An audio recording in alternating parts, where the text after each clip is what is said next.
Since 15 years, I am in the field of civil services coaching, और I have given my first attempt in 2005.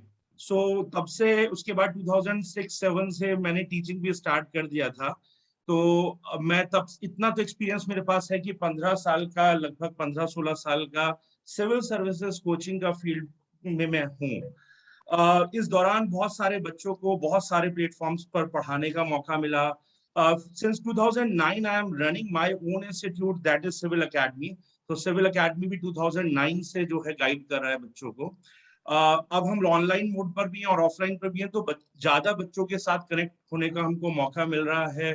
कुछ बड़े platform के साथ भी मैं कनेक्ट होकर के पढ़ा रहा हूँ. तो लगभग 50,000 से ज्यादा बच्चों को अब तक मेंटर कर चुका हूँ सिविल सर्विसेज के फील्ड में. इस दौरान मैं ये क्यों बता रहा हूँ, तो इन 50,000 से ज्यादा बच्चों के साथ कनेक्ट होने के कारण बहुत सारे क्वेश्चंस मेरे पास आते रहते हैं हर साल रिगार्डिंग द सिविल सर्विसेज.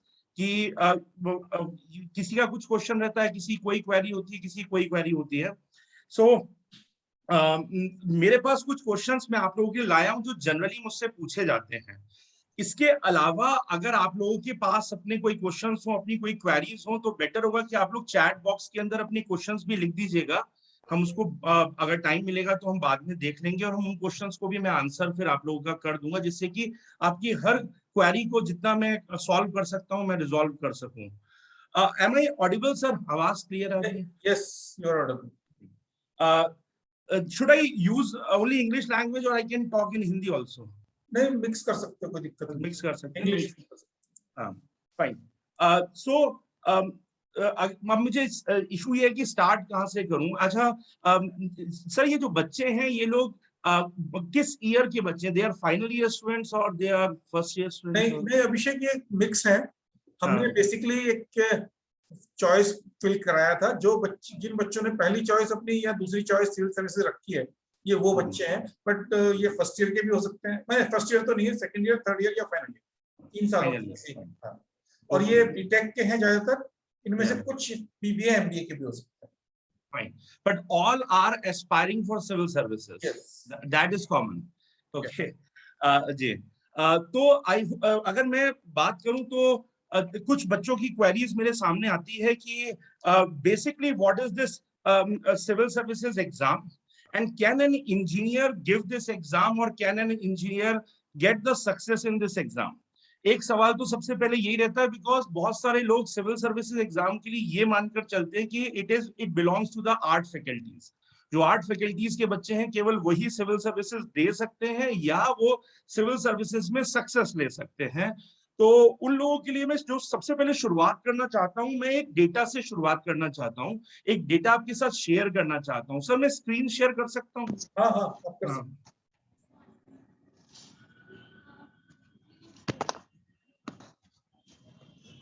तो अगर आप लोग मेरी स्क्रीन को देख पा रहे हो, जस्ट मैं इसे फुल स्क्रीन कर देता हूँ. आप अगर मेरी स्क्रीन को देख पा रहे हो तो एक डेटा आप लोगों के साथ में पहले शेयर करता हूं, जिससे आप लोगों को समझ में आएगा कि इंजीनियर सिस्टम में सिविल सर्विसेज एग्जाम्स में क्या कमाल कर रहे हैं. जिस एग्जाम को ये माना जाता था कि it belongs only to the arts faculty, वो एग्जाम जो है, वो एग्जाम एक तरह से इस समय इंजीनियर्स ने कैप्चर कर लिया है. मैं अगर आपको डेटा दिखाऊं तो आप डेटा देखिए तो इन 2015 टोटल सिलेक्शंस में 55.15% स्टूडेंट्स जो थे, सिलेक्टेड स्टूडेंट्स, वो इंजीनियरिंग बैकग्राउंड के थे. इन 2016 59.3% स्टूडेंट्स, ये डेटा बढ़ जाता है, 59.3% स्टूडेंट्स इंजीनियरिंग बैकग्राउंड के थे जो सिविल सर्विसेज में सेलेक्ट हुए. 2017 के अंदर 20 में से 19 टॉपर्स वर इंजीनियर्स. टॉप 20 में से 19 toppers were engineers. In 2018, 60% plus were engineers. In 2019, 12 toppers out of first 20 were engineers, and total 58% engineers got selected in civil services exams. So ये 2019 का जो रिजल्ट था, तब तक का डेटा थोड़ा एनालिसिस डिटेल में हो गया है. अभी रिसेंटली जो 2020 के एग्जाम का रिजल्ट आया है, उसको भी अगर हम देखें तो अभी क्योंकि रिजल्ट एक दिन पहले ही आया है तो डिटेल्ड हमारे पास डेटा भी नहीं आ पाया, लेकिन ये डेटा सबको पता है इस बार भी रैंक 1 और रैंक 2 दोनों ही इंजीनियर्स हैं। ये तो मैं श्योर हूँ, जो तो पता है क्योंकि रैंक 1 2 का तो पूरे भारत को पता चल ही गया है। तो रैंक 1 और रैंक 2 इस बार भी जो आया है वो इंजीनियर ही आया है। तो इंजीनियर सिविल सर्विसेज में क्या कर सकते हैं और क्या नहीं कर सकते वो आप इस डेटा से आराम से समझ सकते हैं कि क्या सिविल सर्विसेज को हम अपना फील्ड समझें, इस पर हम काम करें, इसके लिए हम इस करियर की तरफ हम आगे बढ़ें। तो ये डेटा आपको कहानी बता रहा है। तो एक जो मिथ रहता है बच्चों के मन में कि ये आर्ट्स फैकल्टीज को ही बिलोंग करता है, वो मिथ टूटता है यहाँ से कि नहीं। अब हाँ, ये बात है कि वो इंजीनियरिंग बैकग्राउंड का बच्चा इंजीनियरिंग ऑप्शनल सब्जेक्ट के साथ एग्जाम दे या नॉन इंजीनियरिंग ऑप्शनल या अदर आर्ट्स ऑप्शनल सब्जेक्ट्स के साथ एग्जाम दे, वो एक अलग इशू है, उस पर हम बात करेंगे। लेकिन उन्हें किसी भी एग्जाम किसी भी सब्जेक्ट से दिया हो, but they are from the engineering background, ये बात तो है। कर ये दूसरे सब्जेक्ट से भी अगर एग्जाम दे रहे हैं तो ये बहुत इजीली ये कर पा रहे हैं। एक चीज, ठीक है। एक क्वेश्चन तो शायद आंसर हो गया हो कि दे सकते हैं, तो भाई बिल्कुल दे सकते हो और बहुत अच्छा आप इसमें परफॉर्म भी कर सकते हो। दूसरी बात, अब एक नॉर्मल क्वेरी बच्चों के बीच में रहती है कि सर ये एग्जाम एक्चुअल में है क्या, मतलब किसी को ये लगता है दिमाग में कि मुझे आईएएस बनना है, कोई कहता है मैं आईएएस एग्जाम देने जा रहा हूँ, मुझे आईएएस बनना है, किसी को आईपीएस बनना है। मुझसे मेरे पास एक क्वेरी आती है, सर आईपीएस बनने के लिए कौन सा एग्जाम दें या आईएएस बनने के लिए कौन सा एग्जाम दें। या जैसे अभी कल जो रिजल्ट आया उसमें 761 टोटल सिलेक्शंस हुए, तो बहुत लोगों को लगता है कि 761 आईएएस सेलेक्ट हुए हैं, तो ऐसा नहीं है। उसकी जो रियलिटी है वो भी मैं आपको थोड़ी सी समझा देता हूँ, जस्ट अ मिनट। अगर मैं यहां बताऊं आपको तो देखिए, एग्जाम जो है, एग्जाम है CSE exam, it is civil services exam, CSE exam, civil services exams. इस सिविल सर्विसेज एग्जाम्स में इस एग्जाम के थ्रू टोटल 24 सर्विसेज का ये कंबाइंड एग्जाम है। This is a single exam for total 24 services. 24 इस एक एग्जाम से आप 24 सर्विसेज में जाते हैं। तो ये जो 761 सिलेक्शंस हुए हैं, ये इन टोटल 24 सर्विसेज के लिए हुए हैं। It means all are not IAS. कुछ आईएएस बनेंगे, कुछ आईपीएस बनेंगे, फॉर एग्जांपल कुछ आईएएस बनेंगे, कुछ आईपीएस बनेंगे, कुछ इंडियन फॉरेन सर्विसेज में जाएंगे, कुछ इंडियन रेवेन्यू सर्विसेज में जाएंगे, कुछ इंडियन रेलवे सर्विसेज में जाएंगे, and so on, Indian postal services में जाएंगे, इंडियन इंफॉर्मेशन सर्विसेज में जाएंगे। डिफरेंट डिफरेंट डिपार्टमेंट्स को लीड करेंगे, लेकिन हाँ, जिस भी डिपार्टमेंट में जाएंगे वहां पर लीड करेंगे, वहां के टॉप मोस्ट मैनेजमेंट में रहेंगे। सो या इस 24 सर्विसेज में अगर आप कहीं भी जाते हैं, वो बाकी बहुत सारे फील्ड से काफी बेटर है, क्योंकि आप रहेंगे टॉप मोस्ट मैनेजमेंट के अंदर ही। तो लेकिन यस, सब आईएएस नहीं होंगे। अब हर साल क्या होगा, जैसे 761 में वैकेंसीज आएंगी, सपोज आईएएस की 100 वैकेंसी हुई, आईपीएस की मान लीजिए 150 वैकेंसीज हुई, आईएफएस की 30 वैकेंसीज हुई, आईआरएस की मान लेते हैं 100 वैकेंसीज हुई। इस तरह से ये वैकेंसीज डिवाइड होंगी। आपकी जो रैंक आई होगी, आपने जो अपनी चॉइसेस दी होंगी, आपकी चॉइसेस और आपकी रैंक के हिसाब से, जैसे आपको इंजीनियरिंग की ब्रांचेस और इंजीनियरिंग के कॉलेजेस अलॉट होते हैं, वैसे ही यहाँ पर आपकी रैंक के अकॉर्डिंगली और आपकी चॉइसेस के अकॉर्डिंग आपको सर्विसेज अलॉट होती हैं। होता ये है, ठीक है। अब उसके और टेक्निक्स हैं, टेक्निकलिटीज हैं, मैं उसमें रोस्टर सिस्टम है, उस सब में मैं नहीं जाना चाहता, बट एक बता देता हूं। तो ये इन सारी जॉब्स में जाने का एक एग्जाम है, which is the civil services exam. Now ये जो सीएससी एग्जाम है, इस सीएससी एग्जाम की अगर हम बात करें तो सीएससी एग्जाम की 3 स्टेजेस हैं। There are 3 stages of this exam. Just a minute.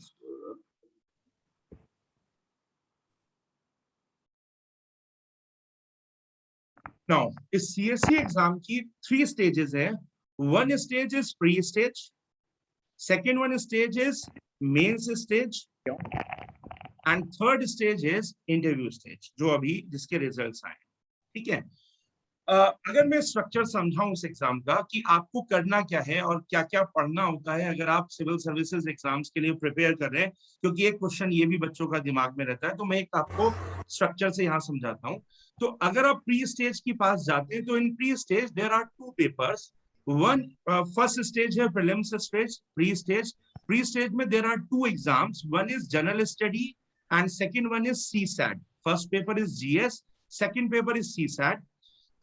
दोनों पेपर जो होते हैं they are 200, they are having 200 marks each, but the CSAT paper is only the qualifying paper. The marks of the CSAT paper are not going to add in the merit of prelims exam. So it is only the qualifying exam and you need to score 33% in this exam. CSAT में आपको 33% score करना है। CSAT में आता क्या है?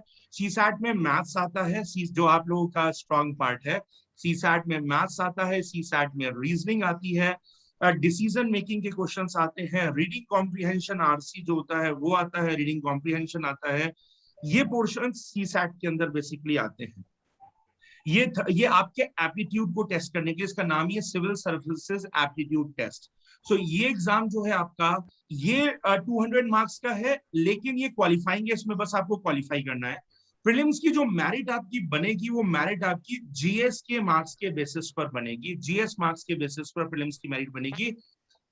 GS में there are in prelims there are 7 subjects.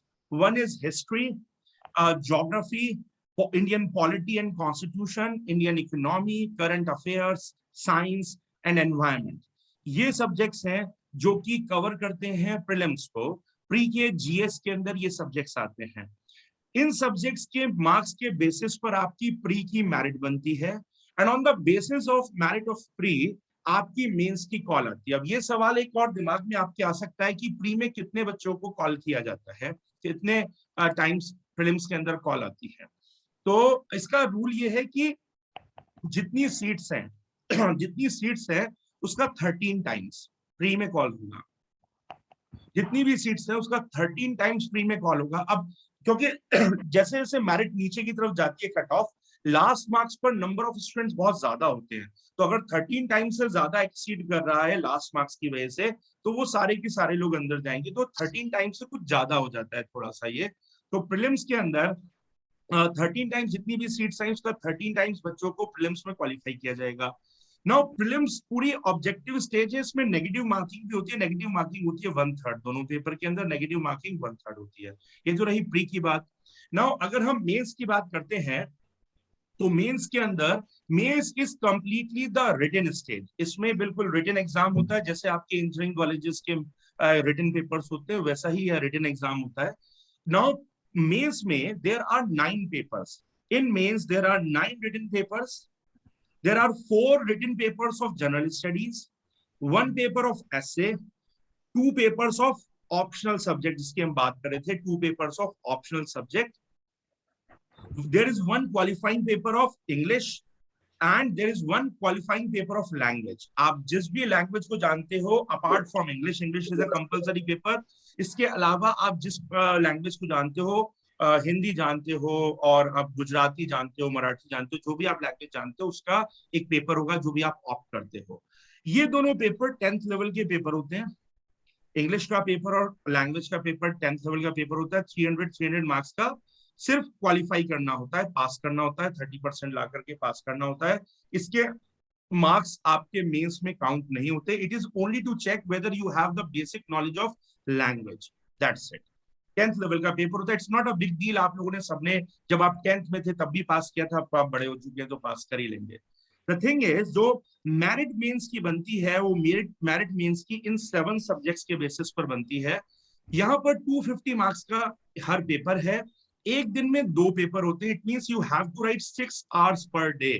लिखना बहुत पड़ता है। यूपीएससी में निकलना है तो आपको लिखने की आदत बहुत होनी चाहिए। तो 250 मार्क्स पर पेपर होगा। 3 आवर्स का एक पेपर होगा। प्रीलिम्स का पेपर 2 आवर्स का होता है, मेंस का पेपर 3 आवर्स का होता है। एक दिन में 2 पेपर होंगे। इट मीन 6 आवर्स आपको डेली पेपर देना होगा। 6 to 7 डेज के अंदर ये 9 पेपर्स हो जाते हैं लगातार। 1 वीक के अंदर तो 9 पेपर्स खत्म हो ही जाते हैं। नाउ यानी एग्जाम वाली रात पढ़ने का मौका आपके पास नहीं है, जैसा कि अक्सर हम इंजीनियरिंग कॉलेज के बच्चे करते हैं। यहाँ पर एग्जाम की रात पढ़ने का मौका नहीं होता, क्योंकि मॉर्निंग में 6 साढ़े 6 बजे आप निकल जाते हो अपने सेंटर के लिए, रात को 6-7 बजे आप लौटते हो सेंटर से। एग्जाम्स में एग्जाम्स के अंदर आपको गैप भी नहीं मिलता है बहुत ज्यादा, एक दिन का भी गैप नहीं मिलता। आप लकी हैं अगर एक दिन का गैप 2 पेपर के बीच में आपको मिल गया तो, 2 दिन के बीच में मिल गया तो। नो, ये जो जीएस के 4 पेपर हैं, ये जीएस के जो 4 पेपर हैं, ये 4 पेपर में अब 14 सब्जेक्ट्स आते हैं। प्रीलिम्स में जीएस में 7 सब्जेक्ट्स आते हैं, लेकिन जीएस मेंस में अब पेपर हो गए जीएस के 4, और 4 पेपर होने के कारण सब्जेक्ट भी बढ़ जाते हैं, 14 सब्जेक्ट्स आ जाते हैं। कुछ नए सब्जेक्ट्स ऐड हो जाते हैं, जैसे इंटरनेशनल रिलेशन ऐड हो जाता है, आर्ट एंड कल्चर ऐड हो जाता है, इसके अलावा सोशल इश्यूज ऐड हो जाता है, इंटरनल सिक्योरिटी ऐड हो जाता है, डिजास्टर मैनेजमेंट ऐड हो जाता है, टेक्नोलॉजी ऐड हो जाता है। जब मैं टेक्नोलॉजी बोल रहा हूँ तो उसमें कंप्यूटर टेक्नोलॉजी भी आती है, बायोटेक्नोलॉजी भी आती है, स्पेस टेक्नोलॉजी भी आती है। तो टेक्नोलॉजी में ये सब आता है, तो केवल एक फील्ड से नहीं आता, तो डिफेंस टेक्नोलॉजी भी आती है। तो बेसिकली टेक्नोलॉजी ऐड हो जाता है, और एक पेपर पूरा 4th पेपर जो है वो है इथिक्स एंड इंटीग्रिटी।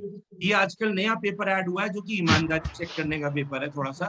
तो इथिक्स एंड इंटीग्रिटी जो है ये एक पेपर ऐड हो गया, तो इथिक्स ऐड हो जाता है। So there are total 4 general studies paper containing 14 subjects. इसके अलावा एसए के पेपर में आप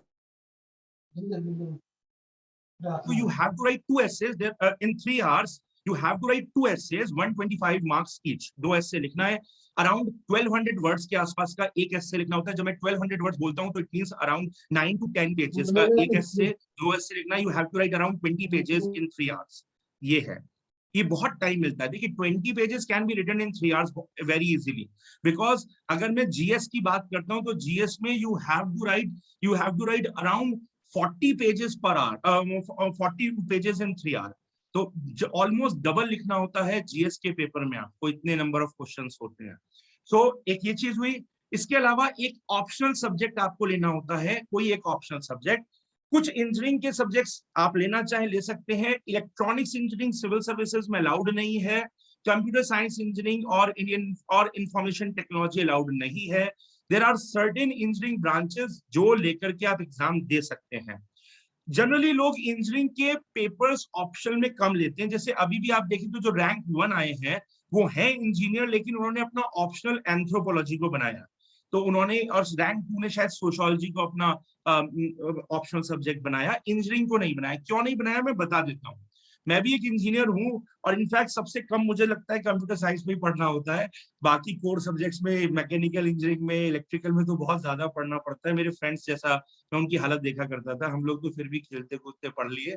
तो कहने का मतलब ये है कि, लेकिन हमारे भी, जब मैं अपनी, अगर मैं कंप्यूटर इंजीनियरिंग की भी बात करूं तो देयर वर अराउंड, कहने को मतलब उस 4 सालों में हमने अराउंड 32 या 33 सब्जेक्ट्स पढ़े हैं। अराउंड 32-33 सब्जेक्ट्स हमने पढ़े हैं, जो हमारे हर सेमेस्टर में 6-7 सब्जेक्ट्स हुआ करते थे, और हमने जो है जो हर साल 2-2 सेमेस्टर्स दिए और इतने पेपर्स होते थे। अराउंड 30-32 सब्जेक्ट्स हम लोग इंजीनियरिंग में पढ़ते थे, जितना मुझे याद आ रहा है। अब तो मैं इंजीनियरिंग भूल चुका। तो बेसिकली आप अगर इंजीनियरिंग सब्जेक्ट लेकर के एग्जाम दे रहे हो, अपना कोर्स सब्जेक्ट लेकर एग्जाम दे रहे हो, तो उसमें होता यह है कि आपको 30 सब्जेक्ट्स या 32 सब्जेक्ट्स के साथ एग्जाम देना होता है, और काउंट वो एक ही सब्जेक्ट में यूपीएससी में होगा। 4 साल में आप इनको कवर करते हो, 4 इयर्स में आप कवर करते हो, लेकिन यहाँ पर जो है आपको 1 साल 1.5 साल में वो कवर करना होता है, तैयार करना होता है। तो इसलिए इंजीनियरिंग सब्जेक्ट थोड़ा टफ पड़ जाता है। ये एक रीजन है कि लोग इंजीनियरिंग सब्जेक्ट्स को थोड़ा अवॉइड करते हैं। प्लस आपके इंजीनियरिंग सब्जेक्ट का जनरल स्टडीज में कोई रोल नहीं होता है, इसलिए लोग जो है ऐसे सब्जेक्ट्स ले रहे हैं जो कि जनरल स्टडीज के अंदर रोल प्ले करते हैं, because GS is a compulsory paper, तो टाइम को सेव करने के लिए ऐसा करते हैं। But if you are too good in your engineering subject, you have that command over your subject, you are that confident that आपको कोई समस्या ही नहीं है, तो फिर आप जो है इंजीनियरिंग सब्जेक्ट्स के साथ भी जा सकते हैं। There are number of incidents जहां लोगों ने अपने इंजीनियरिंग सब्जेक्ट से भी एग्जाम बहुत इजीली निकाला है और टॉप 10 में रहे हैं। मैं जानता हूँ इलेक्ट्रिकल इंजीनियरिंग से, मैं एक को जानता हूँ, एक को मैकेनिकल से जानता हूँ, जिन्होंने इंजीनियरिंग से भी टॉप 10 में अपनी पोजीशन स्कोर की है। तो ऐसा हो सकता है, बट इट डिपेंड्स कि आप कितना कॉन्फिडेंट है अपने सब्जेक्ट पर, कितना टिप्स पर, आपको कितना कम तैयार करना है वो सब्जेक्ट, बात ये है। ठीक है, तो ये पूरा स्ट्रक्चर हुआ। अब इस स्ट्रक्चर में तो टोटल जो आपका मेंस होगा वो 1750 मार्क्स का होगा, 1750 मार्क्स का मेंस होगा। टोटल 7 पेपर्स आपके काउंट होंगे 250 मार्क्स के, तो 1750 मार्क्स का मेंस होगा। On the basis of your mains marks आपकी इंटरव्यू की कॉल आएगी। इंटरव्यू में अगर आपकी कॉल आती है, एक सीट के लिए 2 लोगों को इंटरव्यू पर कॉल किया जाता है, फिर वही नंबर का रूल है तो ये 2 से थोड़ा ज्यादा हो जाता है। सपोज ये 760 सीट्स हैं, अगर 761 सीट्स है तो 1600 1700 बच्चे या 1800 के आसपास बच्चों को इंटरव्यू के लिए कॉल किया गया होगा। ये लास्ट मार्क्स पर कितने बच्चे आए उस पर भी डिपेंड करता है। नाउ इंटरव्यू 275 मार्क्स का होता है। नाउ आपके मेंस के मार्क्स लैप्स नहीं करते हैं। आपके मेंस में जो मार्क्स आए प्लस आपके इंटरव्यू में जो मार्क्स आए वो दोनों ऐड होंगे। जैसे प्रीलिम्स के मार्क्स आप आगे नहीं लेकर के जाते, प्रीलिम्स के मार्क्स कहीं काउंट नहीं होते, केवल वो क्वालिफाई कराने के लिए होते हैं। बट जो मेरिट, फाइनल मेरिट बनती है, जो भी मेरिट आई है, फाइनल मेरिट मेंस और इंटरव्यू के मार्क्स के बेसिस पर बनती है और 2025 मार्क्स की होती है, 2025 मार्क्स की होती है। So you can see that in this whole process of civil services exam, the most important stage is this mains stage, because it is having the weightage of 1750 marks out of 2025 marks. तो एक huge weightage आपकी mains exam की है। तो mains generally लोगों के दिमाग में क्या होता है, लोग प्रीलिम्स की तैयारी साल भर करते रहते हैं। उनके दिमाग में ये रहता है कि अगर मेरा प्रीलिम्स निकल गया तो मेंस की तैयारी करूंगा ना, अगर प्रीलिम्स नहीं निकला तो मेंस की तैयारी करने का फायदा क्या है। लेकिन जो भी बच्चे तैयारी कर रहे हैं, मैं उनको ये बता दें कि अगर मेंस की तैयारी नहीं की तो प्रीलिम्स की तैयारी करने का कोई फायदा नहीं। Because if you are giving your whole year for preparing 2 objective papers, how you can prepare 9 written papers in a span of 3 months? Because prelims के बाद mains के बीच में केवल 3 महीने का टाइम होता है। So that 3 months is only to revise the current affair, revise the whole syllabus and prepare the current affair. That's it. या इंटरनेशनल रिलेशन जो कि करंट बेस है। बाकी आप पूरे सिलेबस को 3 महीने में तैयार करेंगे, it can not be possible. एक बात और समझिएगा बच्चों, इस एक बहुत ही हार्ड रियलिटी बता रहा हूं जो लोग सिविल सर्विसेज की प्रिपरेशन कर रहे हैं उन लोगों को, कि ये एग्जाम पूरे मेंस, ये रिवीजन बेस्ड एग्जाम है, ये रिवीजन पर डिपेंड करता है बहुत ज्यादा। ऐसा क्यों कह रहा हूं?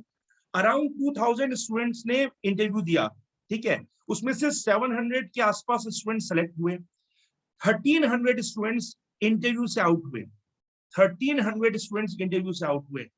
नाउ ये 1300 स्टूडेंट्स जो इंटरव्यू से आउट हुए, ये क्या करेंगे? ये नेक्स्ट ईयर का एग्जाम फिर देंगे, ये पूरा 1 साल का रिवीजन करके फिर एग्जाम देंगे। नेक्स्ट ईयर फिर 700 सीट्स आएंगी, सीट्स हर साल थोड़ी थोड़ी घटी रही हैं, तो 700 सीट्स आएंगी। नाउ 1300 स्टूडेंट्स तुम्हारे 700 सीट्स के कंपटीशन में, 1300 स्टूडेंट्स तुम्हारे कंपटीशन में वो होंगे जिन्होंने लास्ट ईयर का इंटरव्यू दे रखा है। जिन लोगों ने लास्ट ईयर का इंटरव्यू दिया, यानी रिटन तो उन्होंने लास्ट ईयर भी पास कर लिया था, तो रिटन उन्होंने लास्ट ईयर भी पास कर लिया था और वो 1 साल का रिवीजन करके आ रहे हैं। अगर आप लोग रिवीजन करके एग्जाम में नहीं जा रहे हो तो ऐसा कौन सा मिरेकल या मैजिक होगा कि आप इन 1300 को हटा करके अपनी जगह बना लोगे? और ये केवल 1300 ही नहीं है, ये जो 700 एग्जाम्स में सेलेक्ट हुए ना, इस एग्जाम में सेलेक्ट हुए हैं, इसमें जो नीचे की रैंक के 300 400 होंगे, जिनके दिमाग में आईएएस का फितूर होगा कि मुझे तो आईएएस ही बनना है, ये लोग फिर एग्जाम देते हैं। तो तुम्हें 400 वो लोग भी मिलेंगे अपने कंपटीशन में, 400 500 जिन्होंने एग्जाम लास्ट ईयर क्रैक कर रखा है और वो 1 साल के रिवीजन के बाद फिर तुम्हारे सामने आ रहे हैं। तो तुम्हें अराउंड 1800, और ये हर साल होगा, 1800 ऐसे लोगों के साथ कंपीट करके, मैं बाकी भीड़ को भूल जाता हूं जो 7 लाख की भीड़ है, 1800 ऐसे स्टूडेंट्स 700 सीट्स के लिए तुम्हारे सामने होंगे, जो लोग पिछले साल या तो इंटरव्यू बोर्ड का सामना कर चुके हैं, रिटन पास कर चुके हैं, या एग्जाम को फाइनली क्रैक कर चुके हैं। ठीक है, तो इस चीज का ध्यान रखिएगा। तो ऐसी स्ट्रैटेजी बनानी है आपको जो आपको रिवीजन टाइम ज्यादा दे, वो स्ट्रैटेजी बनाइएगा जिसमें रिवीजन टाइम आपका बढ़े, जितना बढ़ सकता है उतना अच्छा है बच्चों। ठीक है, so in this whole process the most important stage is this mains stage, so you have to prepare mains along with the prelims exam. Free के साथ। इफ अगर आपने प्रीलिम से पहले अपना 80% मेंस टिप्स पर नहीं कर रखा है, you have no right to give the prelims exam, कोई फायदा नहीं, it is a wastage of one attempt, that's it. So पहले मेंस को साथ में अच्छे से तैयार कर लें, उसके बाद प्रीलिम्स में उतरे तो फायदा मिलेगा एग्जाम का, सेलेक्ट भी नहीं हुए तो भी फायदा होगा।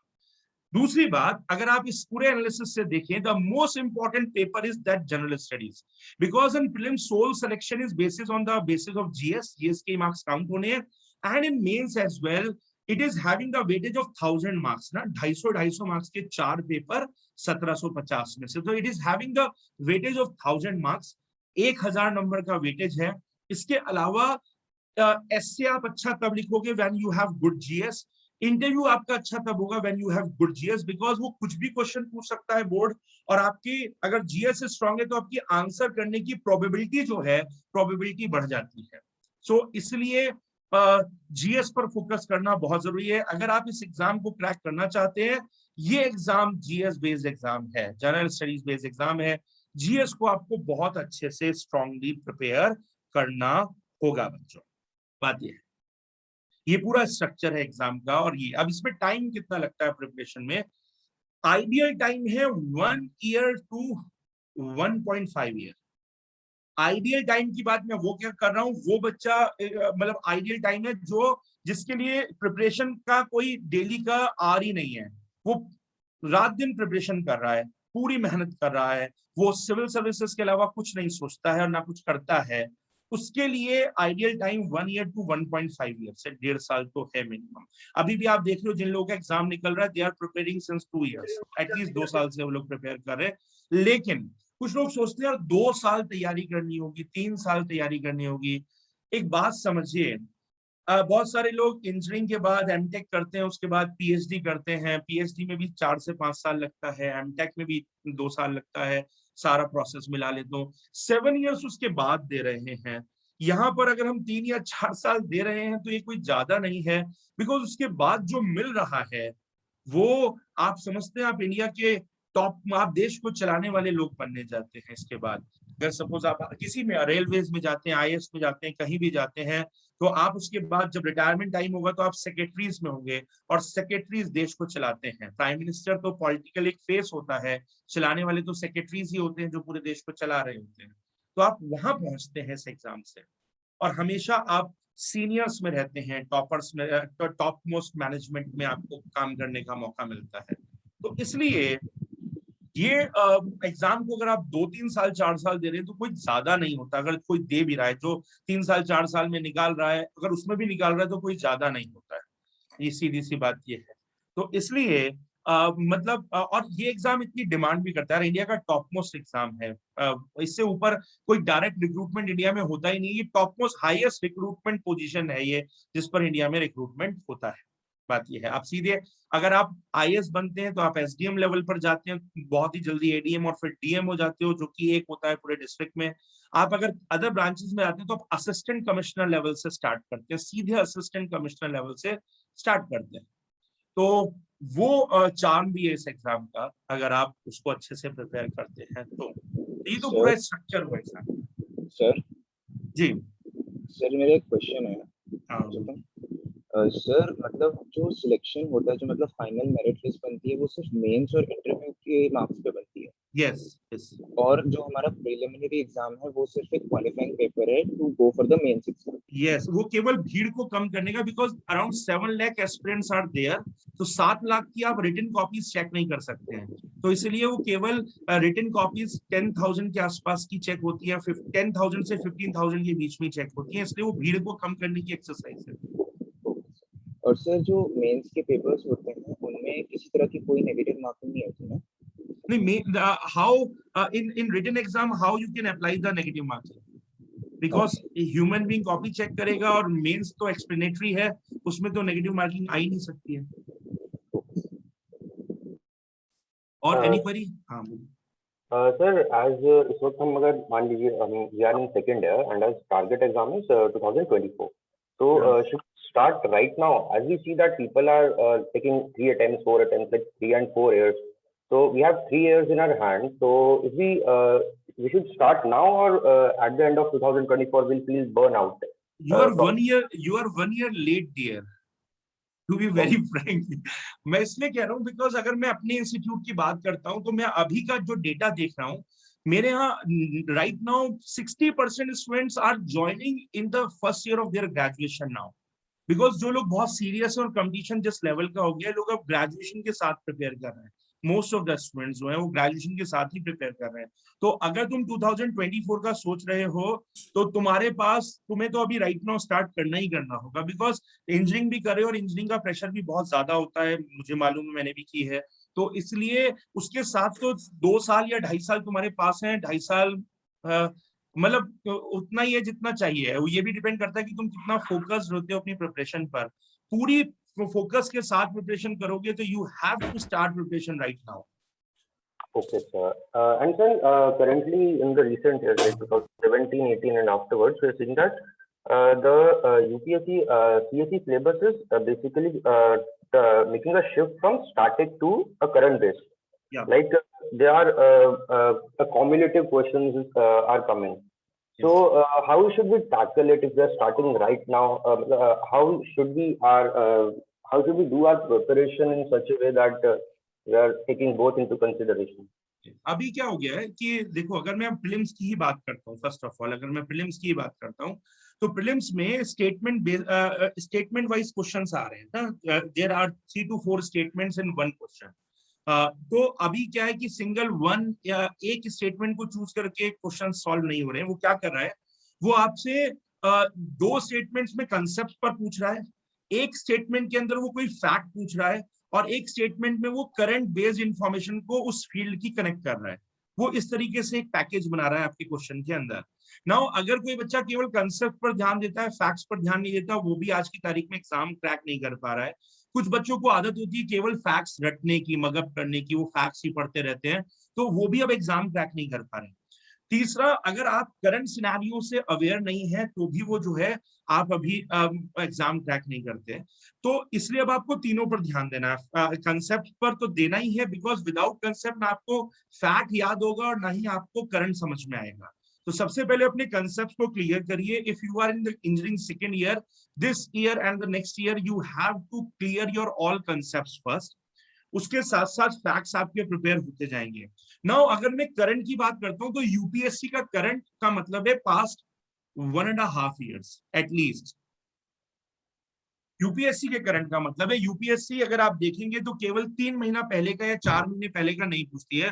उसकी ज्यादातर प्रोबेबिलिटी रहती है 1 year पास्ट का या 1.5 year पीछे का। और कई बार तो उसने अभी, अगर आप लास्ट इंडियन इंजीनियरिंग सर्विसेज का एग्जाम देखें तो उसमें उसने 1.5 साल पुराना भी करंट अफेयर पूछा है। यूपीएससी कंडक्ट करा रही है एग्जाम, ईएससी का एग्जाम भी वही कंडक्ट कराती है। तो यूपीएससी अब 1.5 साल 2 साल पुराना करंट पूछती है। तो if you are going to prepare the current right now, this current will help you and will be definitely benefited you in the future exam।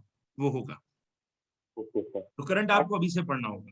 Current का मतलब 6 months नहीं रह गया है, करंट का मतलब अब 1.5 year हो गया है। Right, sir. सर ऐसे कौन से सब्जेक्ट है जो हम Writings, sir, should we start it right from the beginning, or should we start it after we have read NCERTs or after we have done the GS standard books? Actually, NCERT is also the part of NCERT is a standard book for general studies actually. So it is a part of the syllabus. So if you are going to start with NCERT, it means you have started preparing the syllabus, because around 40 to 50% syllabus of the whole civil services exam is covered by NCERT. So if you are covering your NCERT, it means you are covering your syllabus. And NCERT is a standard book for civil services. आप इसको छोटी book या less important book मत समझिए। NCERT basically is the standard book. Basically, they are demanding the language of NCERT. They are asking questions. Most of the questions are covered by the NCERT, to be very frank. So if you are going to start your preparation, start with NCERT. NCERT start करिए। मैं books पर वैसे आता, मैं बताऊंगा भी। अगर ये क्वेश्चन आया तो मैं यहीं पर आपको क्लियर कर देता हूँ, सभी का क्लियर हो जाएगा। मैं जस्ट अ मिनट में क्लियर कर देता हूँ, 1 मिनट।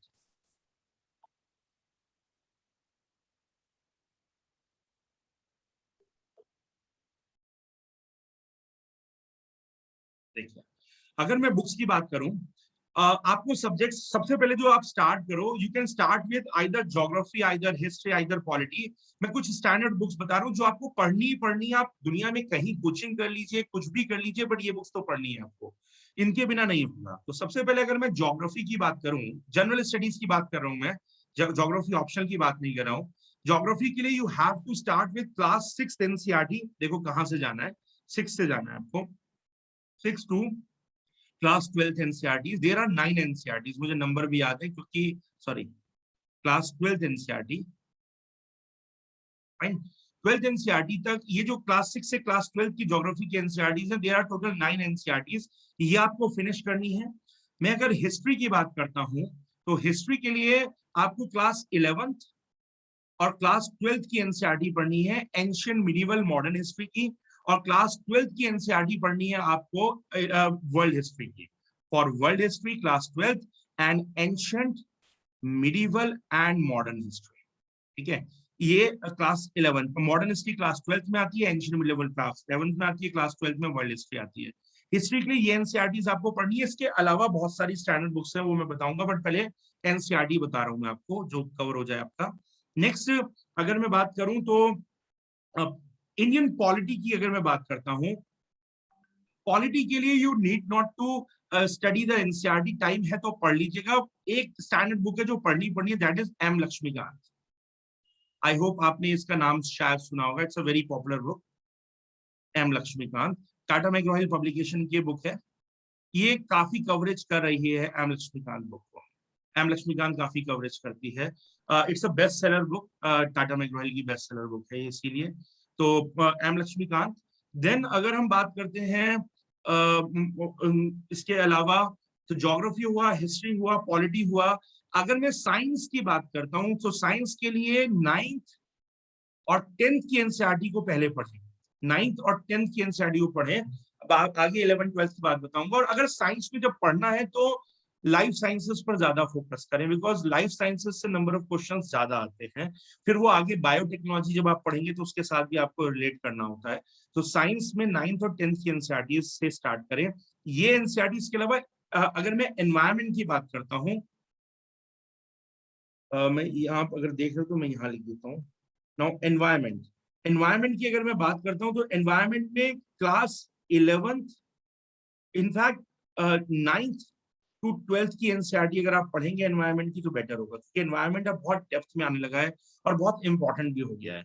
वैसे एक स्टैंडर्ड बुक भी आती है एनवायरमेंट के लिए, दैट इज शंकर आईएएस नाम से एक बुक आती है, काफी पॉपुलर बुक है शंकर आईएएस की एनवायरमेंट की बुक, वो भी आप ले सकते हैं। एनवायरमेंट कवर हो चुका है, सिविल ज्योग्राफी, हिस्ट्री, पॉलिटी हमारा कवर हो चुका है। इसके अलावा अगर हम बात करते हैं, अब एक हमारा सब्जेक्ट बच रहा है इकोनॉमिक्स। इकोनॉमिक्स के लिए सबसे पहले क्लास 11th और 12th की इकोनॉमिक्स की NCERT, micro economics, macro economics, और 11th की इकोनॉमिक्स की एनसीईआरटी है India's economic development. Start with India's economic development. 11th और 12th की एनसीईआरटी को भी पढ़िए, इकोनॉमिक्स की एनसीईआरटी को। ये एनसीईआरटीज है जो सबसे पहले आपको पढ़नी है, इनसे आपको स्टार्ट करना होगा। अब सर बताइए, इकोनॉमिक्स के लिए भी एनसीईआरटी? यस, इकोनॉमिक्स के लिए पहले एनसीईआरटी जरूर पढ़िए ना। देखो बाद में आप current base, economics basically current base आती है एग्जाम्स में, इकोनॉमिक्स करंट बेस आती है, नो डाउट। बट अगर आपको ये नहीं पता कि what is GDP, what is GVA, अगर आपको नहीं पता what is national income, basics नहीं पता है, अगर what is NNP and difference between GNP and NNP वो नहीं पता है अगर आपको, या तो आप फिर जो उस पर बेस्ड करंट है वो कैसे पता कर पाएंगे, वो कैसे पता चलेगा आपको। तो बेसिक्स क्लियर करने के लिए क्लास 11th और 12th की एनसीईआरटी को पढ़िए, उससे आपके इकोनॉमिक्स के बेसिक्स क्लियर हो जाएंगे। सर और जैसे ऐसे राइटिंग है, हाँ। शाम 1 मिनट मैं बोल लूं भाई? हाँ जरूर। सर जैसे जो ऐसे राइटिंग है, हाँ। ऐसे राइटिंग में हम अपने आप को इवैल्यूएट कैसे करें कि हमने कितना अच्छा लिखा है, कैसे परफॉर्म करें उसमें? मतलब किसी तरह की इवैल्यूएशन तो होनी चाहिए ना, कि एनालिसिस की हम कैसे? बिल्कुल, ठीक है। इवैल्यूएशन कैसे करें उस पर चलो मैं आता हूँ भी, मेरे दिमाग में एक क्वेश्चन और कोई, उस पर मैं बात करता हूँ। इससे कोई जब स्टार्ट करूंगा तो मैं इस क्वेश्चन को आंसर कर दूंगा। हाँ सर इसके अलावा सर कुछ लूज टॉपिक्स भी होते हैं, like women empowerment, sustainable development, social issues जिसे हम कहते हैं, बिल्कुल। तो sir, Social issues cannot be covered with a book. Social issues should be covered with the newspapers and magazines. अभी मैंने करंट अफेयर के लिए मैगजीन्स आपको नहीं बताई, मैं आपको मैगजीन्स मैं करंट अफेयर के सोर्सेज नहीं बता देता हूँ, तो वहीं से आपका सोशल इश्यूज कवर हो जाता है। बिकॉज ऑब्वियसली आज कोई भी सोशल प्रॉब्लम सामने आती है तो उसका बैकग्राउंड से कनेक्शन तो होता ही होता है, तो कहीं ना कहीं बैकग्राउंड से कनेक्शन, आज आप वुमेन एम्पावरमेंट के कुछ भी कर लीजिए लेकिन उसका रिलेशन कहीं ना कहीं जो है backwardness of the condition of women, the backward condition of women से तो है ही, और फिर बैकवर्ड कंडीशन ऑफ वुमेन में उसके हिस्टोरिकल रीजंस भी आ जाते हैं, उसके जो है इकोनॉमिक रीजंस भी आ जाते हैं, सोशलॉजिकल रीजंस भी आ जाते हैं, तो सारा कुछ कनेक्ट होकर के आता है। तो अगर आप करंट में, if you are following the good sources of current affairs, social issues आपके वहां से कवर हो जाते हैं, आराम से कवर हो जाते हैं। इसके अलावा बेटर है दो सोर्सेज, एक है, अभी से मैं पढ़ने को मना करूंगा बिकॉज आपका इंटरेस्ट नहीं आएगा, मैगजीन्स तो बहुत अच्छी हैं, योजना और कुरुक्षेत्र गवर्नमेंट की है, नेशनल बुक ट्रस्ट की ये मैगजीन्स हैं जो पब्लिश होती है, वो प्रकाशन विभाग की मैगजीन्स हैं, योजना एंड कुरुक्षेत्र। बट इसमें डेटा बहुत होता है, बट इसमें बहुत सारी गवर्नमेंट के प्रोजेक्ट्स हैं जो कि विलेज इंप्रूवमेंट के लिए, फार्मर्स एम्पावरमेंट के लिए, वुमेन एम्पावरमेंट के लिए, चाइल्ड एम्पावरमेंट के लिए, जो भी गवर्नमेंट काम कर रही है वो सब उसमें एनलिस्टेड होता है, तो वो सोर्स आप पढ़ सकते हैं साथ में। बाकी करंट अफेयर का सोर्स मैं बताता हूँ। हाँ, एक चीज और थी, जैसे जो आप कह रहे थे कि योजना और कुरुक्षेत्र मैगजीन आती हैं, हाँ, तो उससे हमें काफी सारे गवर्नमेंट के ऐसे में बहुत स्कीम, मदद नेशनल मिलती है, स्कीम या जिसने ऐसे प्रोग्राम्स के कुछ बारे में पता चलता है। जी। तो उसमें फिर जैसे इतने सारे टॉपिक्स होते हैं और आप कह रहे हो कि करंट अफेयर्स में जो आते हैं या फिर स्कीम्स जो भी आती हैं 1.5 साल मतलब 1.5 ईयर्स के राउंड अप हाँ आने लग, वो हाँ 6 मंथ्स हाँ वाले इन्होंने कैंसिल कर दिया है। हाँ तो फिर इतना सारा डेटा हम याद कैसे रखें, इसका भी कोई तरीका है? हाँ, इसका एक तरीका है कि याद बिल्कुल मत रखो, जस्ट रिवाइज, सिर्फ नजर से निकालो। तुम लोग 4 साल की इंजीनियरिंग याद रख लेते हो, ये तो छोटी सी चीज है यार। 2 साल का तुम लोगों ने बोर्ड में कैसे याद रखा था, कर लोगे। मैं बता रहा हूँ, याद रखने की कोशिश करोगे तो याद नहीं होगा, सिर्फ और सिर्फ पढ़ो। कुछ डेटा होता है जो कि की डेटा है कि यार ये तो मुझे अपने क्वेश्चन में डालना ही डालना है ना, वो डेटा सामने रखोगे। और जब आप देखो सिविल सर्विसेज में आप केवल वन रीडिंग से कभी नहीं जाते हो, मैंने आपसे कहा you have to revise number of times. जब आप पहला रिवीजन करते हो तो उसमें टाइम लगता है, लेकिन धीरे धीरे रिवीजन में भी टाइम कम लगता है, सिर्फ चीजें आपके दिमाग में बैठती हैं। जब आप सिविल सर्विसेज के लिए पढ़ते हो और आप लिखते बहुत हो, आप एक दिन के अंदर 3 से 4 आंसर्स लिखोगे जब आप पूरे फुल फ्लेज प्रिपरेशन में आ जाओगे। तो जब आप बार बार आंसर्स लिखोगे and you will utilize those data each and every time, तो वो धीरे धीरे आपको याद हो जाता है, अपने आप वो दिमाग में आने लगता है, दिमाग में अपने आप आ जाता है, वो बैठता है, वो बैठेगा, उसके लिए रटना नहीं पड़ेगा, क्योंकि तुम्हें यही नहीं पता पेपर में क्या पूछा है, तो कितना रट कर जाओगे भाई। रट कर बहुत कम जाना है, याद नहीं करना, याद ही नहीं करना है, बस सिर्फ आंखों के आगे से निकालना है। सर तो जैसे हम अगर मैं सेकेंड ईयर में हूँ तो मतलब मुझे अभी ये जो जनरल एनसीईआरटी बुक्स हैं उन्हीं से स्टार्ट करना है अभी। Yes, you should start with the general NCERT books. उसके बाद मैंने आपको एक बुक पॉलिटी के लिए मैंने एम लक्ष्मीकांत बोल दिया, आप वो ले सकते हो। हिस्ट्री के लिए, मॉडर्न हिस्ट्री के लिए एक आती है स्पेक्ट्रम पब्लिकेशन मॉडर्न हिस्ट्री, तो स्पेक्ट्रम पब्लिकेशन मॉडर्न हिस्ट्री वाली बुक जो है वो आप ले सकते हो, वो ले सकते हो। सर तो जैसे जो इंजीनियरिंग ब्रांच के स्टूडेंट्स होते हैं तो हमारा जैसे मतलब थोड़ा इंजीनियरिंग का भी होता है और ज़्यादातर इलेक्ट्रिकल या इलेक्ट्रॉनिक्स कम्युनिकेशन के होते हैं, तो अगर हम इंजीनियरिंग को एक बार साइड रख के पूरा ही सिविल सर्विसेज की तरफ जाएं अपनी ग्रेजुएशन कंप्लीट करके, तो क्या वो स्ट्रैटेजी काम नहीं आएगी? यार ये ना, ये आपका एक पर्सनल डिसीजन हो तो बेटर रिस्की है होगा। मतलब। ये डिपेंड करता है कि तुम लोग इंजीनियर कितना अच्छे वाले इंजीनियर बनना चाहते हो। अगर अच्छे नहीं इंजीनियर सर, बनना चाहते हो, एज इन राइट नाउ जैसे क्लासेस भी हमारी शाम तक चलती रहती हैं एंड हाँ कई बार अभी तो चल रही ऑनलाइन चल रहा है तो थोड़ा प्रेशर भी कम है, तो हाँ जैसे जब ऑफलाइन में होते हैं हम तो हमारे प्रोजेक्ट्स होते हैं, vivas and all that, exams चलते ही रहते हैं सारा टाइम, हाँ। तो वो बैलेंस थोड़ा बना के रखना है अभी के अब टाइम। तो मैं ये सजेस्ट करूंगा ना कि why you are thinking about 2024, think about 2025। एक साल लेट दे दोगे तो क्या फर्क पड़ जाएगा यार। तो मतलब मैं वही कह रहा हूँ सर कि मतलब अगर हम ड्रॉप करके पूरी तरह फोकस करके उसकी तैयारी करें उसी हाँ, तरफ। अभी आप फोकस्ड ही हो, आपको जितना टाइम देखो, फोकस स्टडी क्या है, सपोज मुझे पूरे दिन में 2 आवर्स मिले, for my civil services.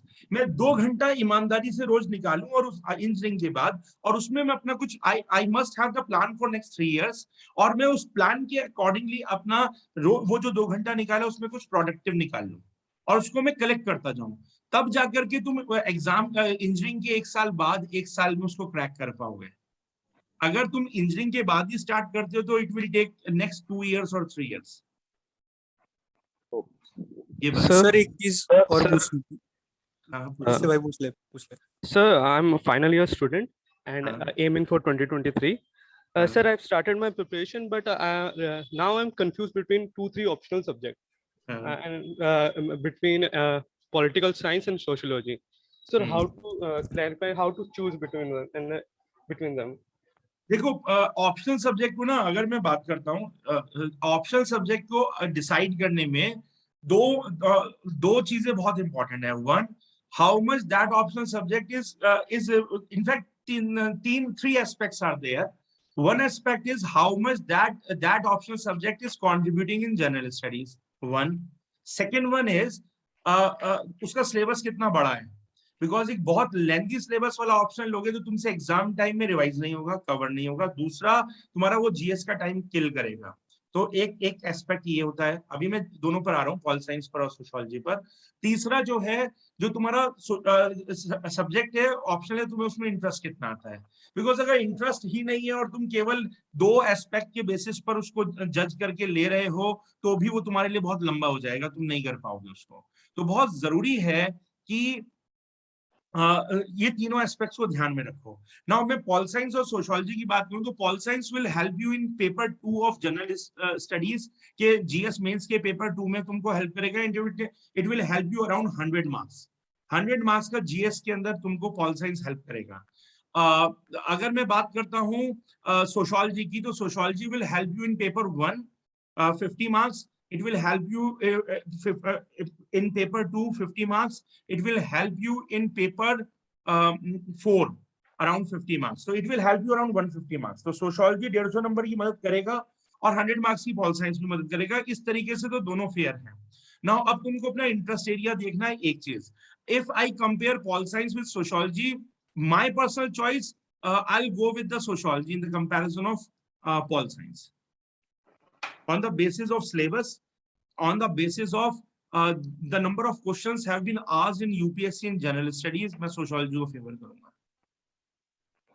Sir, being in second year of college, being targeted 2024, sir, how much time to give per day? Sir, a number like something like that.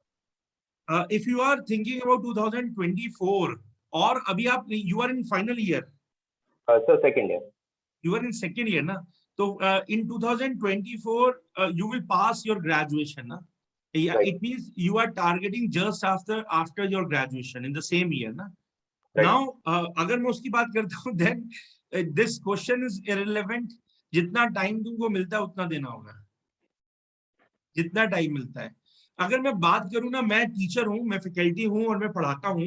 मैं पढ़ाने के लिए, मैं झूठ नहीं बोल रहा हूँ, मैं पढ़ाने के लिए I work for civil services for my students जो मेरी कोचिंग में पढ़ते हैं। मैं खुद अपनी लाइफ, अपने पर डे का I give around daily I give around 12 to 13 hours. मेरी फैमिली भी डिस्टर्ब रहती है, सब कुछ होता है। जब मुझे पढ़ाने के लिए इतना टाइम देना होता है ना, तुम्हें तो अपना एग्जाम क्रैक करना है, मुझे क्रैक करवाना है। तो कुछ भी, मतलब इंजीनियरिंग के बाद जितना टाइम बचता है तुम निकालो और उसे करो, अगर तुम 2024 के लिए प्रिपेयर कर रहे हो तो।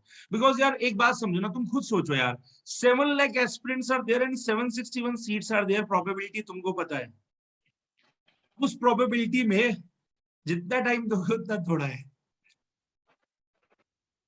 सर एक हाँ बोलिए। एक चीज है, जैसे कि अगर डायरेक्ट कहूँ मैं, जैसे सब्जेक्ट्स जो कंपलसरी सब्जेक्ट्स हैं प्रीलिम्स में या फिर मेंस में, जो हमें देने ही होते हैं, अगर हम वो अभी से प्रिपेयर करना शुरू कर दें, जैसे आपने रिवाइज कहा था उनको रेगुलर रिवाइज, तो मेरे ख्याल से 3 या 4 साल बहुत होंगे रिवीजन के हिसाब से, और आगे भी करते रहेंगे।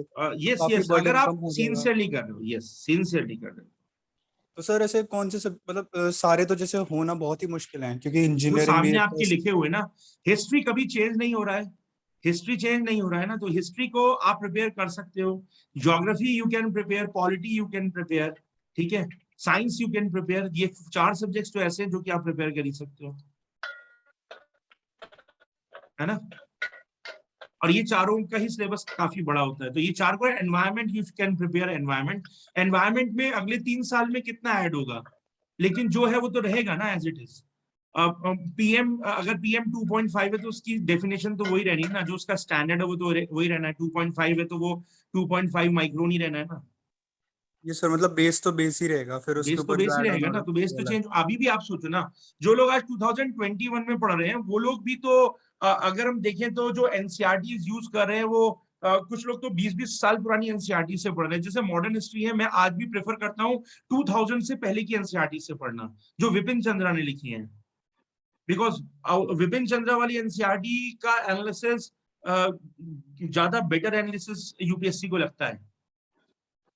हिस्ट्री है ना, हिस्ट्री में आप और 10 साल पीछे के टेक्स्ट से भी पढ़ सकते हो ना, बिकॉज वो आज का तो पूछ नहीं रहा है, हिस्ट्री में वो 1947 तक जाएगा या 1950 तक जाएगा, ये बात है। Sir, या हाँ बोलिए ma'am. so what are the best resources to get notes for UPSC? Notes के लिए बेस्ट रिसोर्सेस क्या है, देखो एक तो चीज ये ध्यान रखना कि अपने नोट्स खुद बनाना, एक बात, अपने नोट्स खुद प्रिपेयर करना।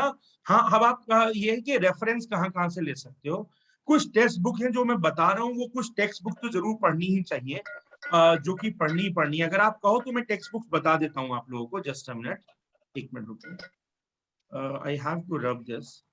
Yes, sir. मैं बता रहा हूँ।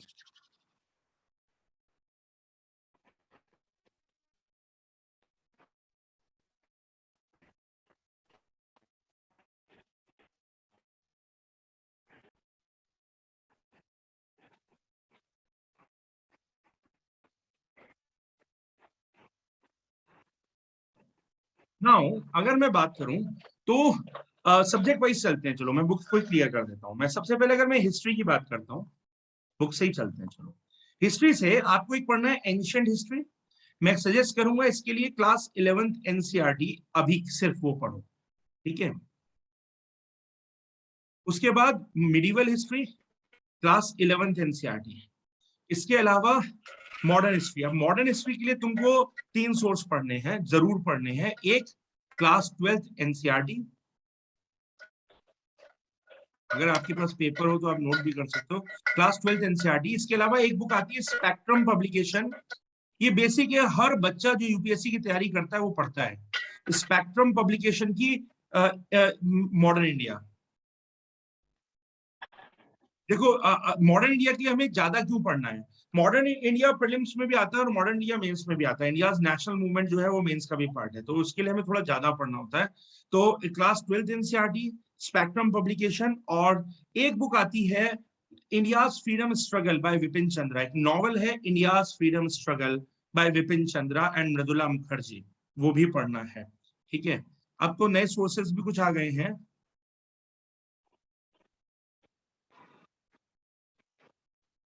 फ्रीडम स्ट्रगल, ये विपिन चंद्रा और मृदुला मुखर्जी का ये नॉवल है। हिस्ट्री के लिए आपको पहले इतना तो पढ़ना ही पढ़ना है, इसके अलावा वर्ल्ड हिस्ट्री बचती है जो मेंस में आती है, इसके लिए अभी क्लास 12th की एनसीईआरटी, 12th एनसीईआरटी, ये आपका हिस्ट्री हुआ, ठीक है, 12th एनसीईआरटी। अब मैं दूसरा सब्जेक्ट मैंने पॉलिटी के लिए आपको बता दिया, एक ही बुक बता रहा हूं, एम लक्ष्मीकांत, ठीक है। बात करता हूं अब अगले सब्जेक्ट की, अगर मैं बात करूं तो इकोनॉमी की अगर बात कर, एक सब्जेक्ट है art and culture. Art and culture के लिए नितिन सिंघानिया एक बुक आती है, टाटा मैग्रो हिल पब्लिकेशन, नितिन सिंघानिया खुद आईएएस है, इन्हीं की बुक है। नितिन सिंघानिया आईएएस है, इनकी बुक है art and culture, TMH publication की बुक है। नितिन सिंघानिया ने अभी इंडियन इकोनॉमी की भी बुक लिखी है, that is also good, current को अच्छे से कवर कर रही है वो, इनकी इंडियन इकोनॉमी भी आप पढ़ सकते हो। इंडियन इकोनॉमी, लेकिन इंडियन इकोनॉमी के लिए आपको क्लास 11th और 12th की एनसीईआरटी भी पढ़नी है। आर्ट एंड कल्चर हो गया, इंडियन इकोनॉमी हो गया, पॉलिटी हो गया, हिस्ट्री हो गया, जो हमारे सब्जेक्ट्स हो जाते हैं। नेक्स्ट अगर हम सब्जेक्ट्स देखें तो अब हमारा बचा एनवायरमेंट। एनवायरमेंट के लिए क्लास 12th एनसीईआरटी जरूर पढ़िए। इसके साथ एक बुक लेनी है तो फिलहाल मैं सजेस्ट करूंगा शंकर आईएएस एनवायरमेंट, ये बुक आप ले सकते हैं। शंकर आईएएस की एनवायरमेंट की बुक ले सकते हैं। नाउ अभी ये सोर्स हो गया आपका, एनवायरमेंट हमने कवर कर लिया। अब हमारा सब्जेक्ट कौन सा बच रहा है? ज्योग्राफी बच रहा है। ज्योग्राफी के लिए क्लास 6 से 12 तक की एनसीईआरटी पढ़नी है, प्लस जस्ट अगर हम देखें तो फिजिकल ज्योग्राफी के लिए एक बहुत अच्छी बुक है। अगर आपको डेप्थ में फिजिकल ज्योग्राफी पढ़नी है तो एक अच्छी बुक है, मैं बोल रहा हूं, आप नाम नोट कर लेना, Savinder Singh, physical geography bye Savinder Singh, is God of physical geography India में, बेस्ट बुक है उनकी, physical geography bye Savinder Singh. एक 10th की बुक आती है GC Leong, it's a very popular book, बहुत ही पतली सी बुक है, जीसी लियोंग, वो भी आपकी फिजिकल ज्योग्राफी को कवर करती है। तो जीसी लियोंग पढ़नी है, सविंदर सिंह पढ़नी है, और क्लास 6 से लेकर क्लास 12 तक की ज्योग्राफी की एनसीईआरटी पढ़नी है।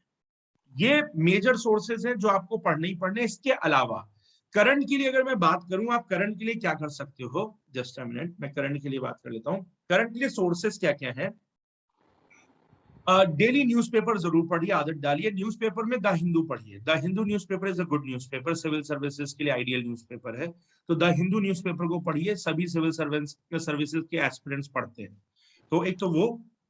दूसरा, द हिंदू के अलावा अब अगर हम वेबसाइट्स की बात करें, you can do one thing. एक चीज में ये है कि अगर मैं अपनी बात करूं तो मेरा एक चैनल है, सिविल एकेडमी नाम से चैनल है यूट्यूब पर, सिविल एकेडमी मेरठ करके सर्च कर लीजिएगा मेरे एड्रेस से और आ जाएगी। सिविल एकेडमी नाम से 2-3 चैनल्स उसके बाद और बन गए हैं, वो भी दिख जाते हैं।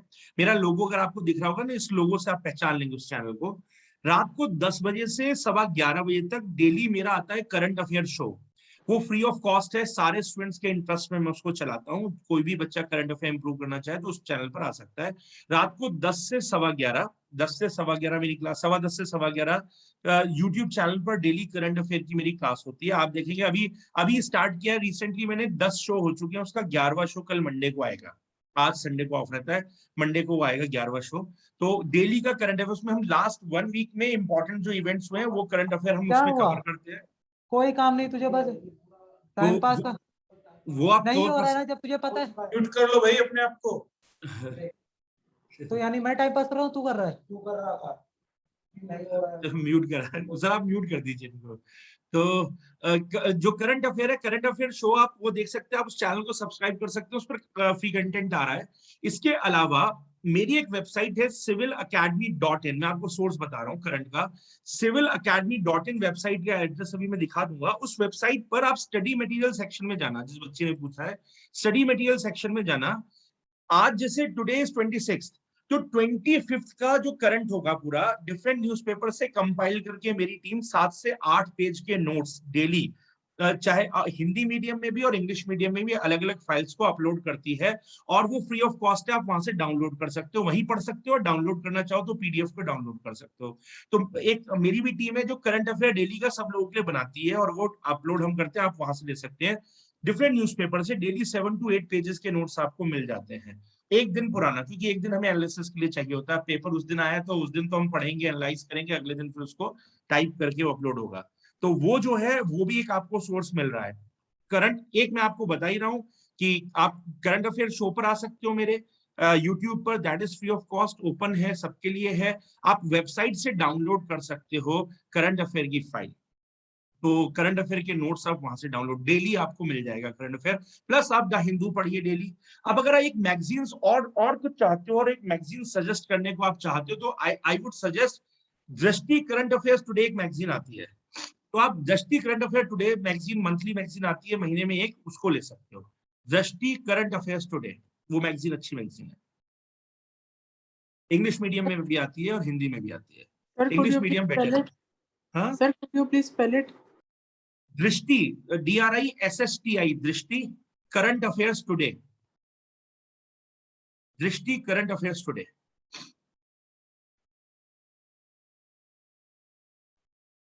और कोई क्वेश्चन हो किसी का, बताइए। सर ये दृष्टि आईएएस विजन आईएएस वाला ही है ना? ना ना ना, Vision IAS is a different group, Drishti IAS is a different group. Vision IAS जो है वो ऑनलाइन प्लेटफॉर्म पर काफी एक्टिव है, दृष्टि का अपना ऑफलाइन कोचिंग भी है दिल्ली में। दृष्टि is the old group, Vision IAS is a new group.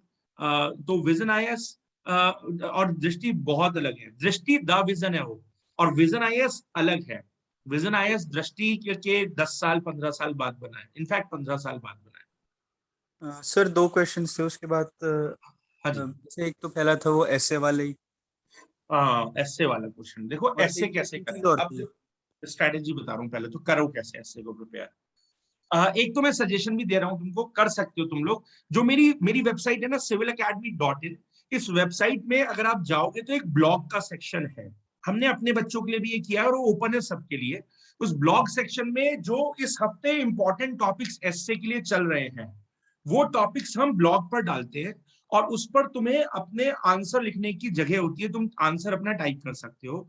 उसके बाद वहां और बच्चे भी अपने आंसर्स टाइप कर रहे होते हैं, तो तुम्हें उनके एसेस या उनके जो ब्लॉग पर जो उन्होंने उस टॉपिक पर लिखा है, तुम्हें औरों के आइडियाज पढ़ने का मौका मिलता है, तुम्हारे आइडियाज भी और लोग पढ़ते हैं। तो वो हमने एक ओपन प्लेटफॉर्म बनाया है जिसमें हम उसके बाद, जैसे कल पहला हमने ये काम किया कि कल मेरे चैनल पर 6 o'clock पर मेरी फैकल्टी ने, हमने इस हफ्ते का ब्लॉग का टॉपिक रखा था the relevance of UNO in the present world. अभी हमारे प्रधानमंत्री जो है यूएनओ में गए हुए हैं, यूएनओ में उनकी स्पीच भी आई है। उसके अलावा जो है अफगानिस्तान का इशू, जो तालिबान का इशू चल रहा है, उसके अलावा जो आपका सीरिया का इशू चल रहा था, इन सब इंसिडेंट्स के बाद एक क्वेश्चन यूएनओ की रिलेवेंस पर खड़ा हो रहा है कि यार यूएनओ कर क्या रहा है। अमेरिका का मन आया, उसने अफगानिस्तान पर अटैक कर दिया, अमेरिका का मन आया वो वहां से बाहर जा रहा है। जब वो आया था तब भी कियोटिक सिचुएशन थी, अब जा रहा है तब भी वहां पर कियोटिक सिचुएशन है। तो यूएनओ ऐसे में कर क्या रहा है, तो एक यूएनओ की रिलेवेंस पर क्वेश्चन तो खड़ा होता ही होता है। तो हमने यही क्वेश्चन बना दिया ब्लॉग पर कि the relevance of UNO in the present world. अब इस पर बच्चों ने लिखा।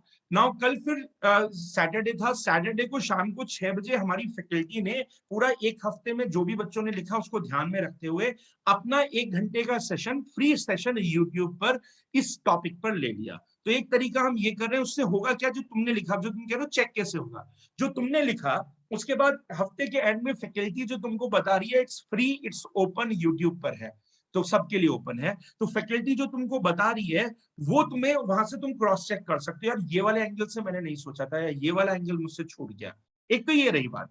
दूसरा, प्रिपेयर कैसे करो एस्से को।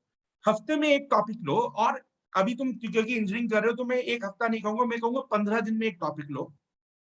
15 डेज के लिए हम ऐसे ही करते थे, 15 डेज के लिए एक टॉपिक ले लिया हमने। अब इस टॉपिक पर पहले करो रिसर्च, 13 डेज रिसर्च करो। डेली का हाफ आवर अपने लिए रखो कि ये मेरा एस्से का है। आधा घंटा गूगल करो, उस टॉपिक पर कंटेंट ढूंढो, कंटेंट को पढ़ो और अपने पास सेव करते जाओ।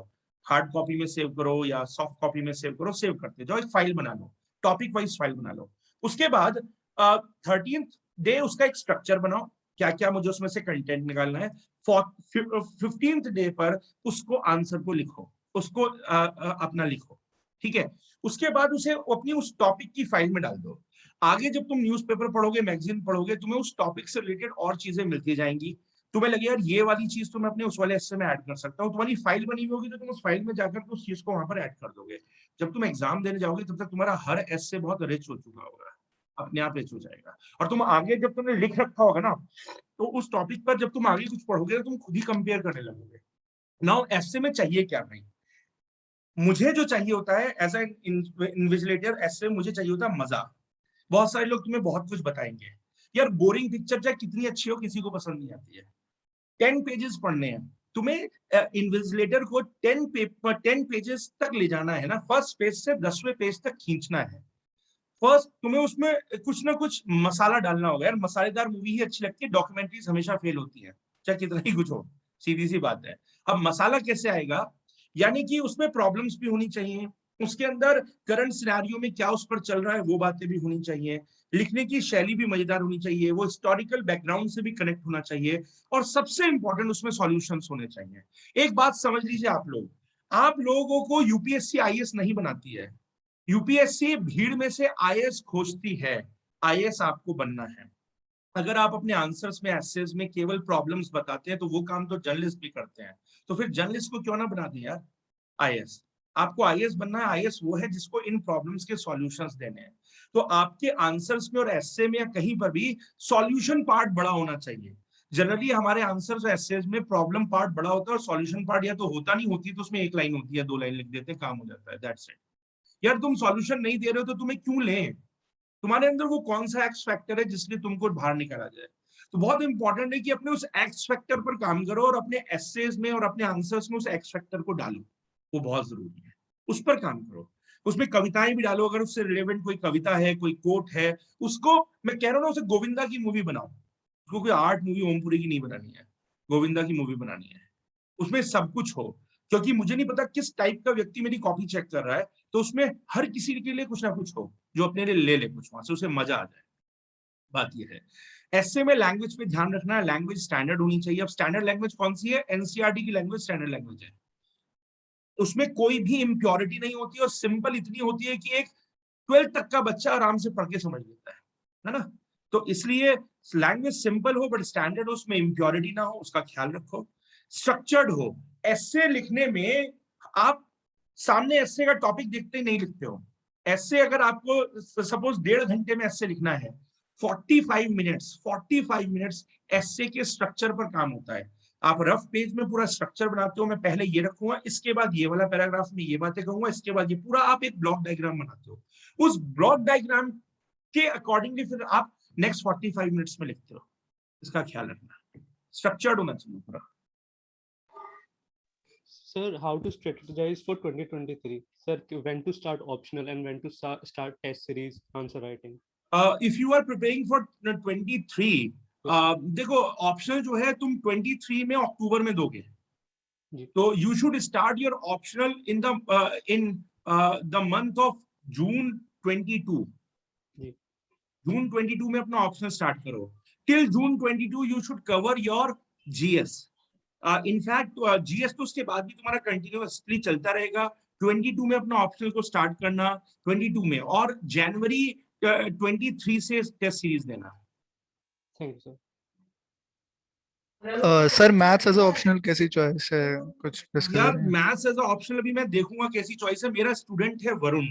वरुण का ये सेकंड अटेम्प्ट था। वरुण इंजीनियर ही है और वरुण ने जो है बार्कले में वो जॉब करा था। बार्कले में उसकी का 26 लाख का पैकेज था।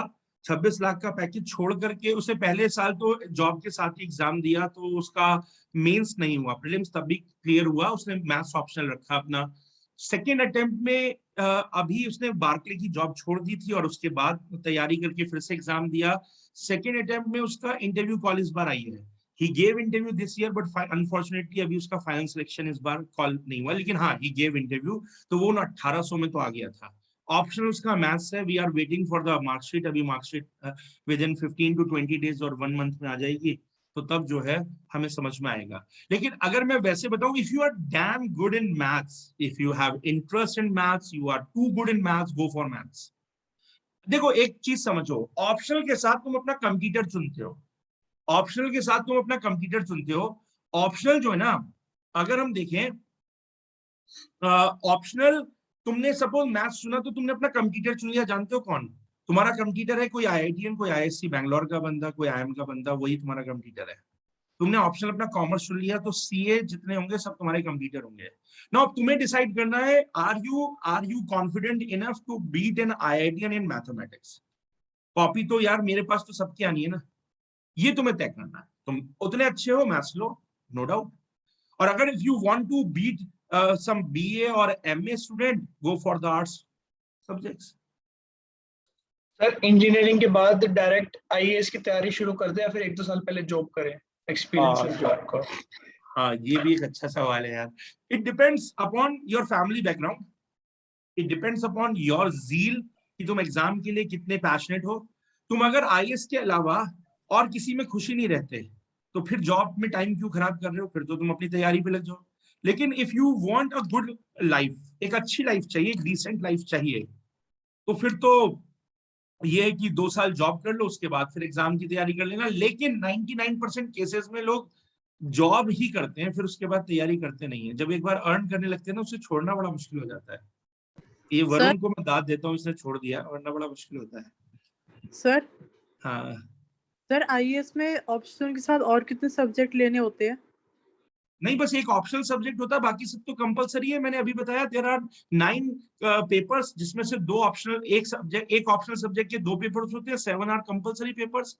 लेना ही नहीं होता, वो तो आपको मिलेंगे ही मिलेंगे। सर ऑप्शनल के फ्यूचर में रहने या ना रहने के कितने चांसेस हैं? 24। पार्डन एक बार और बताइएगा। सर ऑप्शनल सब्जेक्ट के 25-24 तक रहने के कितने चांसेस हैं? यार ये अभी नहीं कह सकते हैं, बिकॉज यस, एक कमीशन की रिपोर्ट गई है गवर्नमेंट के पास, जिसने ये कहा है कि ऑप्शनल सब्जेक्ट को खत्म कर दीजिए। बट मुझे 2024 तक, देखो गवर्नमेंट कब डिसीजन ले ले पता नहीं चलता है। ये रिपोर्ट आई हुई है, अगर मैं देखूं तो ये रिपोर्ट 2019 में आ गई थी, तो 19 से ये रिपोर्ट आई हुई है, 21 तो हो चुका है, government has not taken any decision. तो अभी मैं कुछ भी नहीं कह सकता हूँ। और ये तो यार तुम्हें कौन सा पता था नोटबंदी हो जाएगी? सर वैसे अगर ऑप्शनल मतलब उन्होंने रिलीव कर दिया ऑप्शनल एग्जाम्स, तो फिर ये सही रहेगा या फिर स्टूडेंट्स के लिए अच्छा है या बुरा है? यार ये तो डिपेंड करता है पर्सन टू पर्सन। अब कोई व्यक्ति अपने ऑप्शन में पीएचडी और वो वही ऑप्शनल रख रहा है, उसका ऑप्शनल खत्म कर दोगे तो उसको नुकसान हो जाएगा। लेकिन ये तो पर्सन टू पर्सन डिपेंड करेगा ना। सर ऑप्शनल में सोशियोलॉजी और एंथ्रोपोलॉजी में से कौन सा अच्छा है लेने के लिए?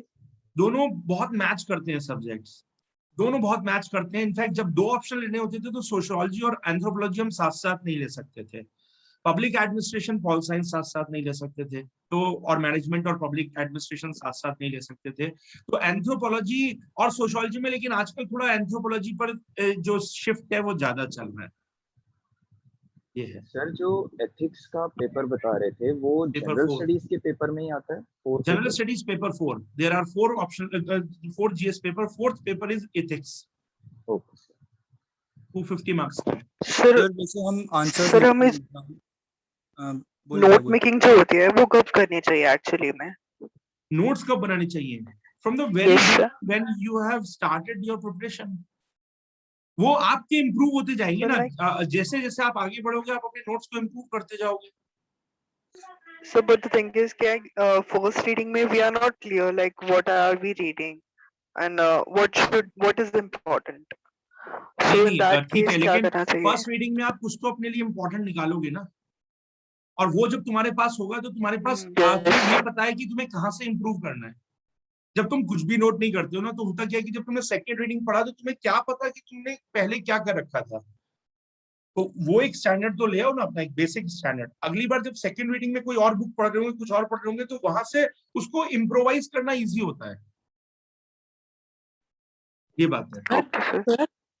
Sir, apart from these books, can we also get short notes from some online resources or some free resources? वो आप ले सकते हो। देखो इसमें एक चीज ये होती है कि यार that resources must be authentic ना, वो ऑथेंटिक हो। किसी भी गलत नोट्स पढ़ने में क्या होता है ना कि आप मिसगाइड भी बहुत होते हो। सपोज आपने किसी का कोई और कहीं से भी ऑनलाइन से आपने नोट्स डाउनलोड कर लिया, आपने नोट्स पढ़ लिए, यार उसने फैक्ट्स ही फैक्ट्स भर रखे, तुम उस टॉपिक पे केवल फैक्ट्स पढ़ के जा रहे हो। तो ये डिपेंड करता है कि वो सोर्स कौन सा है। that source must be authentic, must be reliable, जहां से आप पढ़ रहे हो। इसीलिए that's why I suggested only books. The thing is, ये सारे reliable sources हैं, ये इंडिया के renowned authors हैं जिनकी बुक्स मैं बता रहा हूँ। तो यार मैंने विपिन चंद्रा बोला आपसे, Vipin Chandra India government of India ने, जो the present government of India ने नेशनल प्रोफेसर का अवार्ड अनाउंस किया था। जो जब उन्होंने नेशनल प्रोफेसर का अवार्ड अनाउंस किया, I think in 2014, the first award of national professor was given to Vipin Chandra. So उनका वो लेवल है, इसलिए मैंने विपिन चंद्रा बोला आपसे। Sir, how to read Hindu newspaper and analyze that paper, sir? हर वो चीज जो इंडिया के लिए इंपॉर्टेंट है, हर वो चीज जो इस वर्ल्ड के लिए इंपॉर्टेंट है, वो तुम्हारी कॉपी के लिए इंपॉर्टेंट है। हर वो चीज जो ना तुम्हारे लिए इंपॉर्टेंट है, इंडिया के लिए इंपॉर्टेंट है वो तुम्हारी कॉपी के लिए भी इंपॉर्टेंट नहीं है। फॉर एग्जाम्पल पॉलिटिकल गॉसिप्स, अखबार भरा रहता हूँ गॉसिपिंग से, किसने किसको क्या कहा क्या नहीं कहा, वो सब बेकार है। अब सपोज जैसे इस समय यूएन के अंदर हमारे प्राइम मिनिस्टर गए हुए, नाउ यहाँ पर गवर्नमेंट ऑफ इंडिया ने क्या कहा वो इंपॉर्टेंट है। और इनफैक्ट वो जो डिप्लोमेट की स्पीच है that is more important in the comparison of speech of prime minister. The thing is जो ऑफिशियली जो स्टैंड लिया जा रहा है वो तुम्हारे लिए इंपॉर्टेंट हो जाता है, बट प्राइम मिनिस्टर की स्पीच भी इंपॉर्टेंट है। बट ऑब्वियसली प्राइम मिनिस्टर की स्पीच में कंटेंट कम होगा और एक क्वेश्चनिंग ज्यादा होगी, जिसमें हमें क्वेश्चनिंग कर रहे हैं और हम वर्ल्ड लीडर्स को अपने साथ कनेक्ट करना चाह रहे हैं, तो वो वहां पर वो एक्सरसाइज होगी। ज्यादा फैक्ट्स जो है वो तुम्हें डिप्लोमेट की स्पीच में मिलेंगे, या ज्यादा मजबूत बातें आपको वहां मिलेंगी। इंपॉर्टेंट क्या है? हाँ Sir, could you please say name some resources also? For notes? Yes, sir. यार नोट्स में इट्स वेरी, मैं मेरे लिए इससे मुश्किल है बिकॉज मैं नोट्स फॉलो नहीं करता हूँ ना किसी के, अपने हम बुक्स फॉलो करता हूँ, तो मैं बुक्स इसलिए बता रहा हूँ। बट अगर नोट्स पर जाना ही है ना यार, ये भी सब्जेक्ट टू सब्जेक्ट ही है। फॉर एग्जाम्पल अगर कहीं पर तुम्हें ज्योग्राफी के नोट्स मिले, ह्यूमन ज्योग्राफी पढ़ रहे होंगे तो माजिद हुसैन के नोट्स से पढ़ना। मैं टीचर बता सकता हूँ कि किसी के भी हो, ये ऑथर के नोट्स अच्छे हैं। इंडस्ट्रियल ज्योग्राफी के सिद्धार्था का अच्छा है, human geography agriculture geography Majid Hussain का अच्छा है, उनके नोट्स मिल जाएंगे कहीं से आपको, अगर मिल जाते हैं। मैं ज्योग्राफी में फिर टॉपिक वाइज जा सकता हूँ यार, अच्छा पढ़ना है तो। सर कौन सी लैंग्वेज में एग्जाम देना सही रहेगा, इंग्लिश और हिंदी? मतलब कुछ जो लैंग्वेज अच्छी आती है, because language is to connect dear, the language should not be the barrier ना, it should be the bridge. So if you have certain idea in your mind, but you are not able to express it just because of the language. तो language अगर barrier बन रही है उसको मत लो यार। अगर मैं तुमसे कहता हूँ कि चाइनीज लैंग्वेज में मार्क्स अच्छे आते हैं, तो तुम क्या चाइनीज ले लोगे? नहीं लोगे ना फिर भी। तो एक सिंपल सा क्राइटेरिया बता रहा हूँ, जिस लैंग्वेज में तुम ऐसे अच्छा लिख सकते हो वो लैंग्वेज लो। सर क्या ये बात सही है, fake it until you make it? क्या दोबारा से बोलना यार? जो ये बात सुनी है हमने, fake it until you make it. Fake it until you make it, थोड़ा एक्सप्लेन करोगे इसको, क्या कहना चाह रहे हो इससे? सर कहने का मतलब है जैसे हम किसी तरह का आंसर लिखते हैं और हम पर्सनली उससे एग्री नहीं कर रहे, but exam point of view से वो एग्जाम ओरिएंटेड है, तो क्या हमें वो फेक करना पड़ेगा ही फिर? देखो सीधी, हाँ ये बात सच है कि सिंपल सी बात ये कि अगर तुम कुछ लिख रहे हो और तुम कह रहे हो एग्जाम ओरिएंटेड से सही है, तो वो सही ही होगी। बिकॉज यूपीएससी की अगर मैं बात करता हूं तो UPSC believes in the constitution of India, UPSC believes in Gandhian ideas, UPSC believes in the just a minute, एक बैटरी लो रही है लैपटॉप कनेक्ट। तो वो बिलीव करता है सुप्रीम कोर्ट की रूलिंग्स में, वो ऑथेंटिक सोर्सेज में बिलीव करता है, ऑथेंटिक आइडियाज, जो कि आइडियाज इंडिया की कोर फीलिंग है, जो इंडिया का स्ट्रक्चर है, जो इंडियन फिलॉसफी है, वो उसमें बिलीव करता है यूपीएससी। तो तुम अगर एग्जाम ओरिएंटेड होकर के जो लिख रहे हो ना, और तुम्हें ये लगता है कि ये चीज एग्जाम में एक्सेप्टेड है, तो वो सही भी है।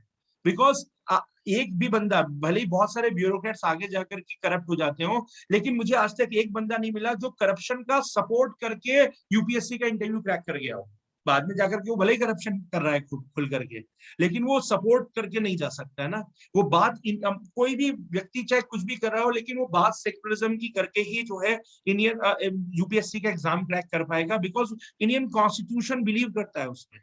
तो जो बातें एग्जाम्स निकालने में है वो सही भी हैं। अभी तक तो हमारा एटलीस्ट एजुकेशन सिस्टम वैसा ही चल रहा है, हमारा एजुकेशन सिस्टम ने अभी तक सही बातों को ही अडॉप्ट कर रखा है, तो उसके साथ जाने में कोई बुराई नहीं है। और तुम एक लंबे टाइम तक जब पढ़ाई करते हो तुम उसमें बिलीव भी करने लगते हो। एक और बात फाइनल, इस बात को मैं अच्छे से समझा, अगर तुम बिलीव भी नहीं करते हो ना, तो तुम जिसमें बिलीव करते हो उसको लिखो, but your answer must be balanced. जब आप एक बैलेंस आंसर को, एक बैलेंस अप्रोच को यूज करते हो, तो आप उसमें हर तरह के आइडिया के लिए जगह छोड़ देते हो। यूपीएससी में स्पेशली खूबसूरती है कि तुम्हें कभी भी कोई एक एंड नहीं पकड़ना होता, हमेशा हर तरह के आइडिया के लिए यूपीएससी के आंसर्स में जगह होती है हमेशा। सर मतलब कि किसी भी तरह का वैक्यूम नहीं रहना चाहिए हमारे UNO is not relevant. Just a minute. UNO is not relevant. जैसे इसी में है, किसी को लगता है, लेकिन still UNO is existing in the world. Still the heads of the nations are addressing at UNO. It means certain relevance is there. So वो भी तुम्हारे आंसर में आनी चाहिए, और जिन वजहों से उसके रिलेवेंस पर क्वेश्चन मार्क है, वो वजह भी तुम्हारे आंसर में आनी चाहिए। सर मतलब कि किसी चीज का वैक्यूम नहीं रहना चाहिए उसमें। बिल्कुल बिल्कुल। सर एसएससी एग्जाम्स के बारे में भी कुछ बता सकते हो? कुछ जानता ही नहीं हूँ इसके बारे में। I haven't given SSC exam actually. Sir आज यूपीएससी की सिलेक्शन रेट काफी कम है, can you give some other exams that have the same syllabus? It's a good question. अब मैं बताता हूँ, अब मैं एसएससी पर भी बोलूंगा। यस बिल्कुल सही। यूपीएससी में नंबर ऑफ सीट्स बहुत कम है, बट यूपीएससी का एग्जाम ऐसा एग्जाम है जिस एग्जाम के अंदर आप जो है अगर हम बात करें कि ये ऐसा एग्जाम है जिस एग्जाम के थ्रू की वजह से आप अराउंड 16 सेक्टर्स में एग्जाम दे सकते हो, 16 तरीके के एग्जाम दे सकते हो, एंड डिफरेंट तरीके की जॉब्स जो हैं वो आपको मिल सकती हैं। फॉर एग्जांपल मैं थोड़ा सा क्लियर कर देता हूँ, रुक जाओ इरेज कर देता हूँ, थोड़ा सा बताइए। देखो जैसे फॉर एग्जांपल मैं बात करूं, आपने यूपीएससी की अगर आपने तैयारी की तो कई एग्जाम्स और आते हैं। जैसे एक एग्जाम आता है असिस्टेंट कमिश्नर प्रोविडेंट फंड का एग्जाम आता है, ACPF का एग्जाम होता है। ये लेबर मिनिस्ट्री में असिस्टेंट कमिश्नर की जॉब होती है प्रोविडेंट फंड सेक्टर में। It's a very good job. तो ये भी यूपीएससी के थ्रू आती है। इस एग्जाम का स्ट्रक्चर भी जो है यूपीएससी के स्ट्रक्चर से मैच करता है, और इसमें मेंस नहीं होता, सीधे रिटन एग्जाम होता है और फिर उसके बाद इंटरव्यू हो जाता है। इसके अलावा अगर मैं आपको एग्जाम बताऊं तो assistant commandant central police forces, assistant commandant मेरा निकल चुका है ये एग्जाम 2006 में। तो assistant commandant central police forces का एग्जाम होता है। इसमें आप आईटीबीपी हुआ, सीआरपीएफ हुआ, सीआईएसएफ हुआ, इसमें असिस्टेंट कमांडेंट जैसे कि डीएसपी की पोस्ट होती है, डीएसपी या एएसपी रैंक पर। ग्रुप ए सर्विस है ये भी ग्रुप ए सर्विस है, क्लास 1 जॉब है, क्लास 1 गजेटेड पोस्ट है, ग्रुप ए सर्विस है, assistant commandant central police forces, home ministry के अंडर आप काम करते हो। सीआरपीएफ, बीएसएफ, आईटीबीपी, सीआईएसएफ, ये सब जो फोर्सेस हैं इसमें आप जाते हो और इसमें आप ऑफिसर पोस्ट मिलती है। सर डीसीपी की पोस्ट मिलती है। हाँ, एसीपी के इक्विवेलेंट पोस्ट होती है इन फोर्सेस में। इसको बोलते हैं असिस्टेंट कमांडेंट। वो होता है असिस्टेंट कमिश्नर, इसको बोल देते हैं असिस्टेंट कमांडेंट। सर ये सीपीएफ का एग्जाम है ना?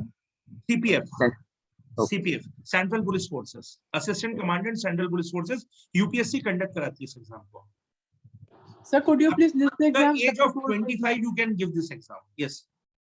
Sir, could you please list the exams that you told right now? मैं कुछ बता रहा हूँ आपको, जैसे आप नोट करते चलो। जैसे एक एग्जाम मैंने बताया असिस्टेंट कमिश्नर प्रोविडेंट फंड, एक होता है CPF central police forces, assistant commandant central police forces, ये एग्जाम भी आप इसके थ्रू दे सकते हैं। असिस्टेंट कमांडेंट का एग्जाम हो गया, सेंट्रल पुलिस फोर्सेस, 2 एग्जाम हो गए। तीसरा एग्जाम अगर मैं आपको बताऊं तो आप बहुत सारे स्टेट्स के पीसीएस एग्जाम दे सकते हैं। PCS exams, provincial civil services exams, या स्टेट सिविल सर्विसेज के जो एग्जाम्स है, जैसे यूपी पीसीएस है, बिहार पीसीएस है, मध्य प्रदेश पीसीएस है। अब उसमें क्राइटेरिया क्या है समझो कि अगर आप हिंदी स्पीकिंग हो तो आप 9 स्टेट्स के एग्जाम दे सकते हो। क्यों? हर स्टेट एक स्टेट लैंग्वेज का एग्जाम भी कंडक्ट करता है, एक पेपर स्टेट लैंग्वेज का रखता है। 9 स्टेट्स हैं जो कि हिंदी को अपनी स्टेट लैंग्वेज की तरह से लेते हैं, तो इसलिए आप 9 स्टेट्स के तो दे ही सकते हो। अगर लेकिन आप गुजराती जानते हो तो आप गुजरात पीसीएस भी दे सकते हो, मराठी जानते हो तो महाराष्ट्र पीसीएस भी दे सकते हो। जो जहाँ का है मुझे नहीं पता इस चैट बॉक्स में कौन, इस पूरे रूम में कौन कौन सी एरियाज के लोग हैं, लेकिन अगर कहाँ कोई बंगाली है तो वेस्ट बंगाल का दे सकता है। 9 स्टेट्स हैं, यूपी हुआ, उत्तराखंड है, हिमाचल है, Haryana is there, Rajasthan is there, Madhya Pradesh is there, Chhattisgarh is there, और कौन सा बचा यार, 2 और स्टेट्स बच गए, Bihar is there and Jharkhand is there. 9 states के पीसीएस के एग्जाम्स आप दे सकते हो इसके थ्रू। तो वो स्टेट सर्विसेज है, उसमें एसडीएम की पोस्ट मिलती है, आरटीओ की पोस्ट मिलती है, असिस्टेंट कमिश्नर जीएसटी की पोस्ट मिलती है, ये डिफरेंट पोस्ट उसमें भी मिलती हैं। ये आईएएस के ठीक नीचे काम करने वाली सर्विसेज होती हैं। प्रमोट होकर के आप रिटायरमेंट एज तक आईएएस तक भी पहुंच सकते हो। दूसरा मतलब उसके इक्विवेलेंट पहुंच सकते हो। दूसरा अगर हम बात करते हैं तो ये 9 स्टेट्स के पीसीएस के एग्जाम्स हो गए। इसके अलावा एक लोअर सबऑर्डिनेट के एग्जाम्स होते हैं, यानी पीसीएस के ठीक नीचे वाले जो प्रमोट होकर के पीसीएस हो जाते हैं। एक होता है अपर पीसीएस, एक होता है लोअर पीसीएस। तो 9 स्टेट्स के लोअर सबऑर्डिनेट पीसीएस के एग्जाम भी दे सकते हो। इसके अलावा होता है आरओ एग्जाम, ये होता है रिव्यू ऑफिसर। हाई कोर्ट में भी रिव्यू ऑफिसर्स होते हैं, और सेक्रेटेरिएट जैसे यूपी का लखनऊ सच में सचिवालय है, यहाँ पर रिव्यू ऑफिसर्स होंगे। रिव्यू ऑफिसर्स का काम होता है कि पूरे स्टेट्स की जो भी फाइल्स आती हैं वो सारी फाइल्स पहले रिव्यू ऑफिसर के पास आती है। रिव्यू ऑफिसर जिन फाइल्स को पास करता है केवल वही फाइल्स मिनिस्टर के पास जाती हैं। सो रिव्यू ऑफिसर की भी बहुत काफी मेरे कई स्टूडेंट्स इस समय लखनऊ सचिवालय में रिव्यू ऑफिसर हैं, तो मैं देखता हूँ उनके पास काफी इन्फ्लुएंस आ जाता है। तो आरओ की पोस्ट है, it's equivalent to PCS, PCS के इक्विवेलेंट होती है ये। यही एग्जाम का क्राइटेरिया है। इस तैयारी से आप रिव्यू ऑफिसर के एग्जाम भी दे सकते हैं, वो एग्जाम भी दे सकते हो। इसके अलावा बहुत सारे एडमिनिस्ट्रेटिव ऑफिसर्स की, जैसे डिफरेंट इंश्योरेंस सेक्टर में एडमिनिस्ट्रेटिव ऑफिसर्स की जॉब निकलती हैं, वो आप इस प्रिपरेशन से दे सकते हो। आरबीआई के अंदर एग्जीक्यूटिव ऑफिसर की जॉब निकलती है, रिजर्व बैंक ऑफ इंडिया के अंदर एग्जीक्यूटिव ऑफिसर की जॉब निकलती है, वो आप इसके थ्रू दे सकते हो। इसके अलावा अगर हम देखिए इंश्योरेंस सेक्टर में हमने देख लिया, इवन अब आपको पता चले तो आईआईएससी बैंगलोर जो है अपने यहाँ एडमिनिस्ट्रेटर की पोस्ट निकालता है। आईआईएससी बैंगलोर मैंने एक दिन देखा था, और उसमें सारा सिलेबस वही था जो सिलेबस आपका ये था। इसके अलावा आप एसएससी का एग्जाम दे सकते हो इस प्रिपरेशन से, क्योंकि मैथ्स चाहिए, रीजनिंग चाहिए, इंग्लिश चाहिए, वो आप सीसैट में कवर कर लेते हो। जीएस चाहिए, इससे ज्यादा जीएस तो कहाँ पढ़ोगे। तो एसएससी का एग्जाम है, बैंक पीओ का एग्जाम है। इसके अलावा जो है और एग्जाम्स आते हैं, जैसे डेवलपमेंट ऑफिसर्स के एग्जाम्स होते हैं। इसके अलावा सचिवालय में बहुत सारी पोस्ट निकलती है, जैसे कि पार्लियामेंट, इंडियन पार्लियामेंट की जो एडमिनिस्ट्रेटिव ऑफिस है उसकी अपनी बहुत सारी पोस्ट निकलती है। तो डिफरेंट डिपार्टमेंट्स की पोस्ट भी आती रहती है, वो आप दे सकते हो। ये सब तो आप कर सकते हो। इसके अलावा आईबी इंटेलिजेंस ब्यूरो का एग्जाम है, रॉ का एग्जाम है, आईबी का, इसके अलावा सीबीआई का एग्जाम है। ये बहुत सारे एग्जाम्स हैं जो आपके निकलते रहते हैं।